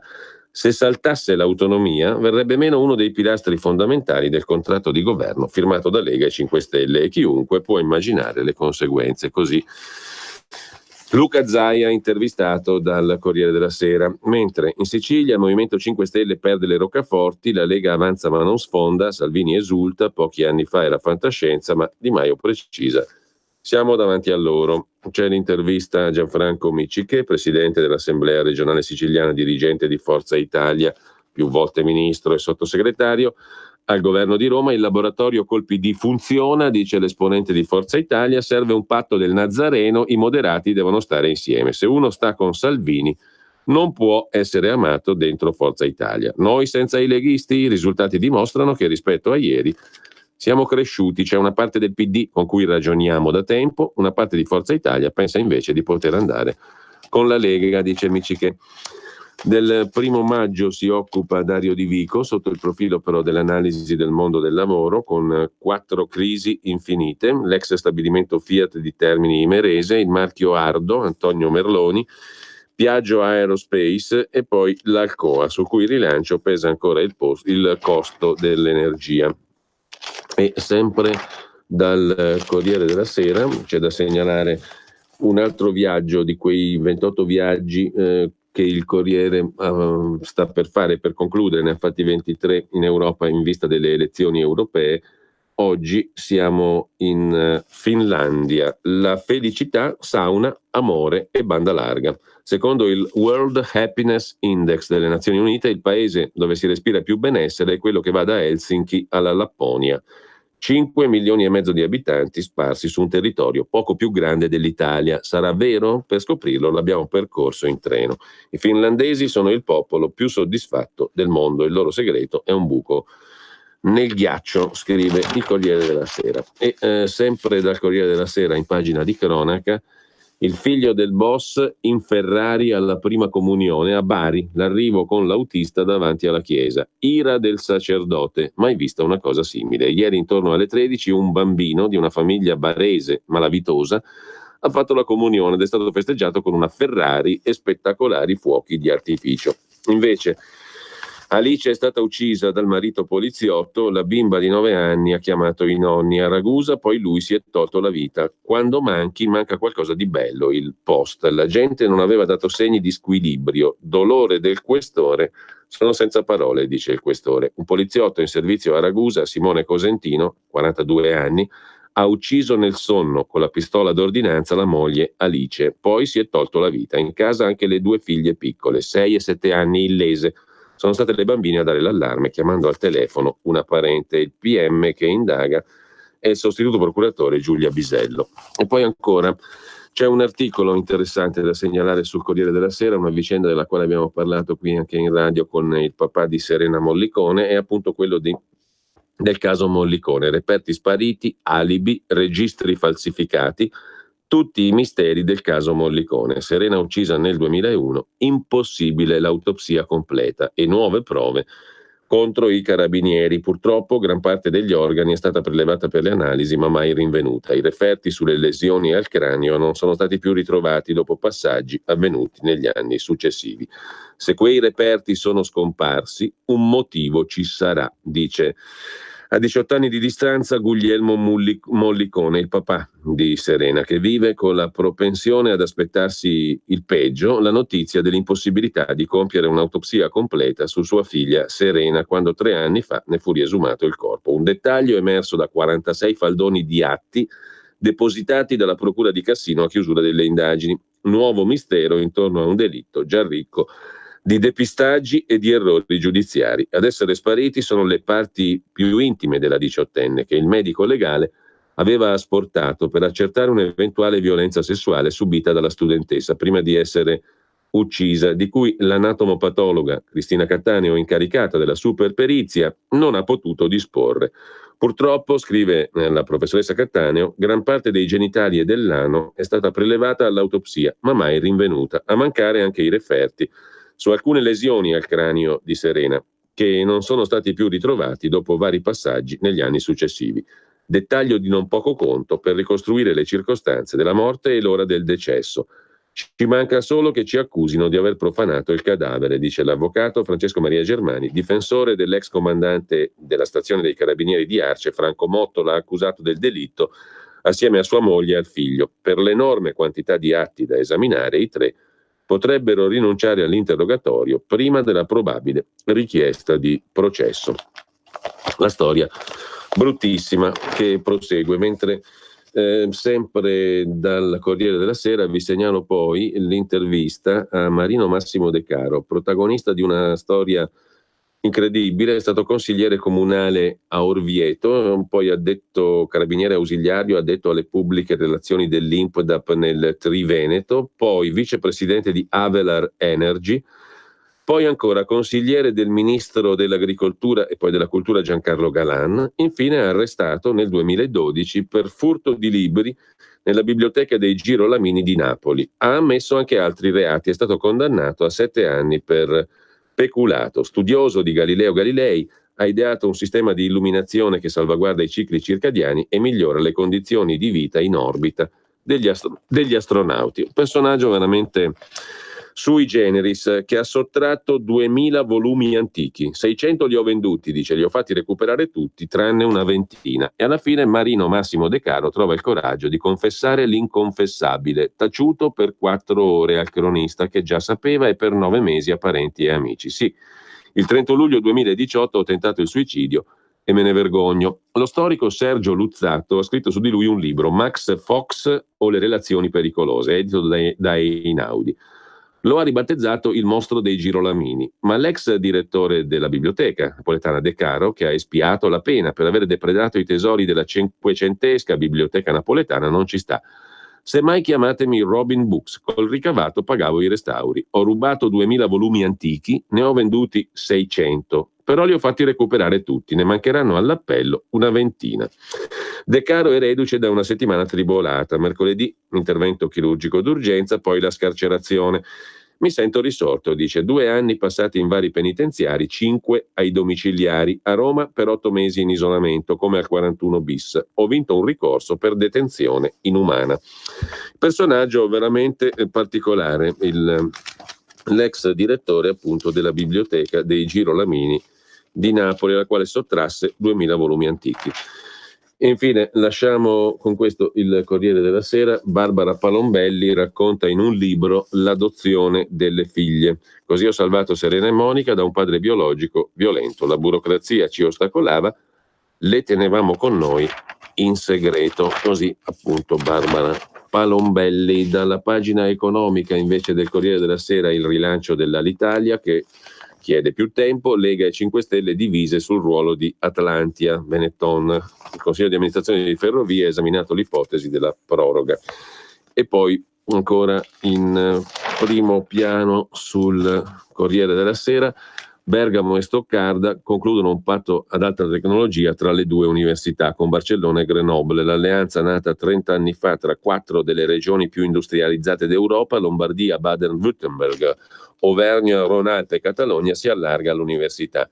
Le università di Bergamo, Stoccarda, Grenoble Alpes e la Politecnica de Catalunya, Barcellona Tech, hanno stretto un accordo per la cooperazione attraverso gli scambi nella ricerca e nell'insegnamento, unendo gli interessi scientifici, economici e sociali dei 4 territori, scrive il Corriere della Sera, che lasciamo per andare alla cronaca milanese e lombarda. Intanto qui c'è una cosa curiosa, Milena Gabanelli che racconta il suo rapporto con la città di Milano. Arrivava da Desio con il treno Chiasso Milano, incontrava un uomo in Porta Garibaldi, che le dava un paio di blocchetti ricevuta da 20 e la scaricava alla fermata del metro di Loreto o di Lotto, e il lavoro che faceva Milena Gabanelli era questo: fermare la gente per strada e proporgli una dimostrazione a casa del folletto, battitappeto e il lavavetri. Avrebbe provveduto un tecnico della Electrolux, si prendeva l'indirizzo, si stabiliva l'ora e il giorno e poi la Gabanelli consegnava il promemoria con il nome. Ogni appuntamento che portavo a casa per una singola dimostrazione del folletto erano 250 lire, diventavano 350 se il cliente voleva vedere in azione tutti e due gli elettrodomestici, anche il lavavetri. L'uomo poi veniva, che le dava i blocchetti, appunto veniva a riprenderla poco prima della chiusura dei negozi, verso le 18:45. Riconsegnavo i blocchetti compilati e lui mi pagava sull'unghia. A Loreto il bottino era assicurato. Nelle giornate di bel tempo facevo su anche 4.000 lire. A Lotto mai più di 2.000, racconta Milena Gabanelli. A Loreto e Lotto come piazzista di elettrodomestici. La domenica il tragitto in tram per raggiungere Parco Sempione e le vetrine di Corso Vittorio Emanuele. Dal Grigiore è nata una metropoli internazionale. Per me, che venivo dalla periferia, racconta la celebre giornalista, Milano era un posto grigio, pieno di negozi e di opportunità inarrivabili. I milanesi erano diversi, vestivano in modo diverso, camminavano in modo diverso, erano sicuri e moderni, sapevano sempre cosa bisognava fare. Intanto, sempre dal Corriere della Sera, velocemente, oltre al caso Ramelli, l'ultradestra forza il divieto, cariche della polizia, 3 feriti, presente anche Fratelli d'Italia e Lega in 1000 alla marcia chiusa ai Saluti Romani, ma c'è anche in prefettura la chiusura del protocollo sicurezza. Nel 2019 i reati a Milano e provincia sono in notevole diminuzione, ma con 2 dati in controtendenza. Il primo, le estorsioni, più 20%. Può essere positivo, dice il ministro Salvini, se aumentano le denunce significa più fiducia nello Stato, ma il secondo è l'uso e spaccio di stupefacenti, un'emergenza da combattere con una lotta senza quartiere, dice Salvini. Giornata milanese ieri per Salvini, che in prefettura ha firmato il protocollo per la sicurezza integrata tra Viminale, Regione e ANCI Lombardia. Il salto di qualità per garantire sicurezza, dice il prefetto Renato Saccone. Il patto, finanziato dal Pirellone con 3 milioni di euro, prevede l'interconnessione delle sale operative delle forze dell'ordine e delle polizie locali, con la possibilità di accesso dei vigili alla banca dati del Dipartimento di Pubblica Sicurezza, l'integrazione dei sistemi di videosorveglianza, percorsi di formazione congiunta, coinvolgimento del mondo del volontariato per rivitalizzare i quartieri a rischio. Mentre lasciamo il Corriere della Sera in cronaca lombarda con ancora un paio di segnalazioni, 2 o 3 anzi. Il ritorno delle prostitute, insorgono i cittadini di Monza San Fruttuoso. Telefonate alla polizia locale, proteste sui social, c'è chi lascia il quartiere. Mentre a Salice le storiche terme vanno all'asta, siamo nel Pavese, il business delle acque vale 5 milioni. Dopo il fallimento l'impianto è chiuso da 1 anno. Dice il sindaco di Salice Terme, siamo fiduciosi. Entro l'estate il curatore fallimentare concluderà la valutazione delle attività, la base d'asta intorno ai 5 milioni, più 10 milioni di debiti. Dopo il fallimento dell'ultima proprietà, una cordata romana, le terme sono chiuse dal febbraio del 2018. Dal Corriere della Sera segnaliamo ancora un'altra cosa curiosa: percorsi letterari a spasso nella Milano di Andrea Pinketz, vero nome Andrea Giovanni Pinchetti, nato a Milano nel 61, scrittore, creatore del detective Lazzaro, si è spento il 20 dicembre scorso. Si parlerà di lui in una tavola rotonda al Salone del Libro di Torino venerdì 10 maggio alle ore 18:30. Il suo ultimo libro, intitolato E dopo tanta notte strizzami le occhiaie, Mondadori, è composto da racconti e immagini con la pittrice Alexia Solazzo, un caleidoscopio di personaggi, amici e sconosciuti. Alla scoperta dunque della Milano di Pinketz, da via Torino alla Torre Velasca, un itinerario attraverso i luoghi vissuti, raccontati e resi celebri dallo scrittore e dai suoi personaggi. Alla scoperta di strade e palazzi frequentati dal detective Lazzaro Sant'Andrea, protagonista di romanzi che hanno colorato di giallo la città, dal centro alla periferia. Sui luoghi di Pinketz. Torniamo a Repubblica. Repubblica si occupa della festa senza il lavoro, il decennio nero dell'occupazione, a proposito di 1 maggio, 1 milione in meno di posti stabili, un decennio. Dobbiamo ringraziare i bei governi precedenti. Solo la Grecia ha un tasso di occupazione peggiore dell'Italia, cresce la quota di giovani sottooccupati o precari. Poi sul salario minimo Zingaretti rilancia, Di Maio voti la nostra proposta, ma, dice il vice premier, parliamo solo con la Lega. I renziani avvertono il segretario Zingaretti. Boschi dice mai con i 5 Stelle. Della Spagna e di Sanchez abbiamo già detto abbastanza, tranne da segnalare su Repubblica un'intervista a Cristina Narbona, presidente del Partito Socialista spagnolo ed ex ministra con Zapatero. Abbiamo temuto la destra, assomigliamo più all'Europa, finora l'estrema destra in Spagna era parte del Partito Popolare, adesso siamo un po' come gli altri paesi, perché comunque il partito di destra Vox ha preso il 10% dei voti e 24 deputati.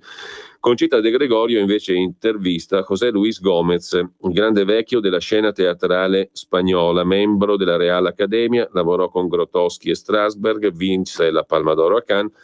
È il più famoso attore di teatro spagnolo, lavora per ricordare al paese cosa fu l'era di Franco e perché non si ripresenti. Il passato può tornare, la Spagna ricordi cosa fu il fascismo. E sempre da Repubblica, Europa stanca del muro contro muro, la sinistra può ritornare a sperare dopo le elezioni in Spagna, con un'intervista a Carlo Calenda. Cacciari sulle elite sbaglia bersaglio, stando uniti socialisti e moderati vincono. Il 60% degli italiani non è contento del governo, ma oggi manca un'alternativa. È un buco che va riempito di programmi seri. E poi Repubblica si dedica anche alle comunali. Noi dobbiamo fermarci tra non molto, anzi tra poco. La Lega sbarca in Sicilia, i 5 Stelle perdono dove governano. Salvini elegge per la prima volta un sindaco e corre per 2 ballottaggi. I grillini in gara per Caltanissetta, ma cadono a Gela e Bagheria, dove prevale un'alleanza PD Forza Italia. Su 8 grandi centri, 5 vanno al secondo turno. Castelvetrano astensione record nel paese dei boss, Mazara del Vallo, città meticcia nel mirino leghista. E lasciamo con questo anche Repubblica, andiamo al nostro Qui Parlamento e subito dopo sulla notizia, come al solito. Qui Parlamento. Onorevole Formentini, prego. Grazie Presidente. Nelle prossime ore approveremo l'istituzione della commissione d'inchiesta sulla morte di Giulio Regeni a più di 3 anni dalla sua scomparsa. Una commissione d'inchiesta che ha trovato il consenso pressoché unanime delle forze politiche. Devo qui dare atto del grande lavoro svolto dalle commissioni congiunte Affari Esteri e Giustizia, lavoro che ha voluto scongiurare il rischio che vi fossero delle sovrapposizioni con l'attività della magistratura, consci che alla verità si perverrà tramite la via giudiziaria e che è quindi necessario un continuo dialogo con l'Egitto. Mi sia concesso in quest'Aula esprimere l'auspicio che i lavori si possano svolgere in modo proficuo, utilizzando al meglio gli strumenti e le risorse nei tempi che ci siamo dati, evitando strumentalizzazioni e giungendo all'accertamento dei fatti senza che vi siano linee di indagine precostituite. Grazie. Qui Parlamento.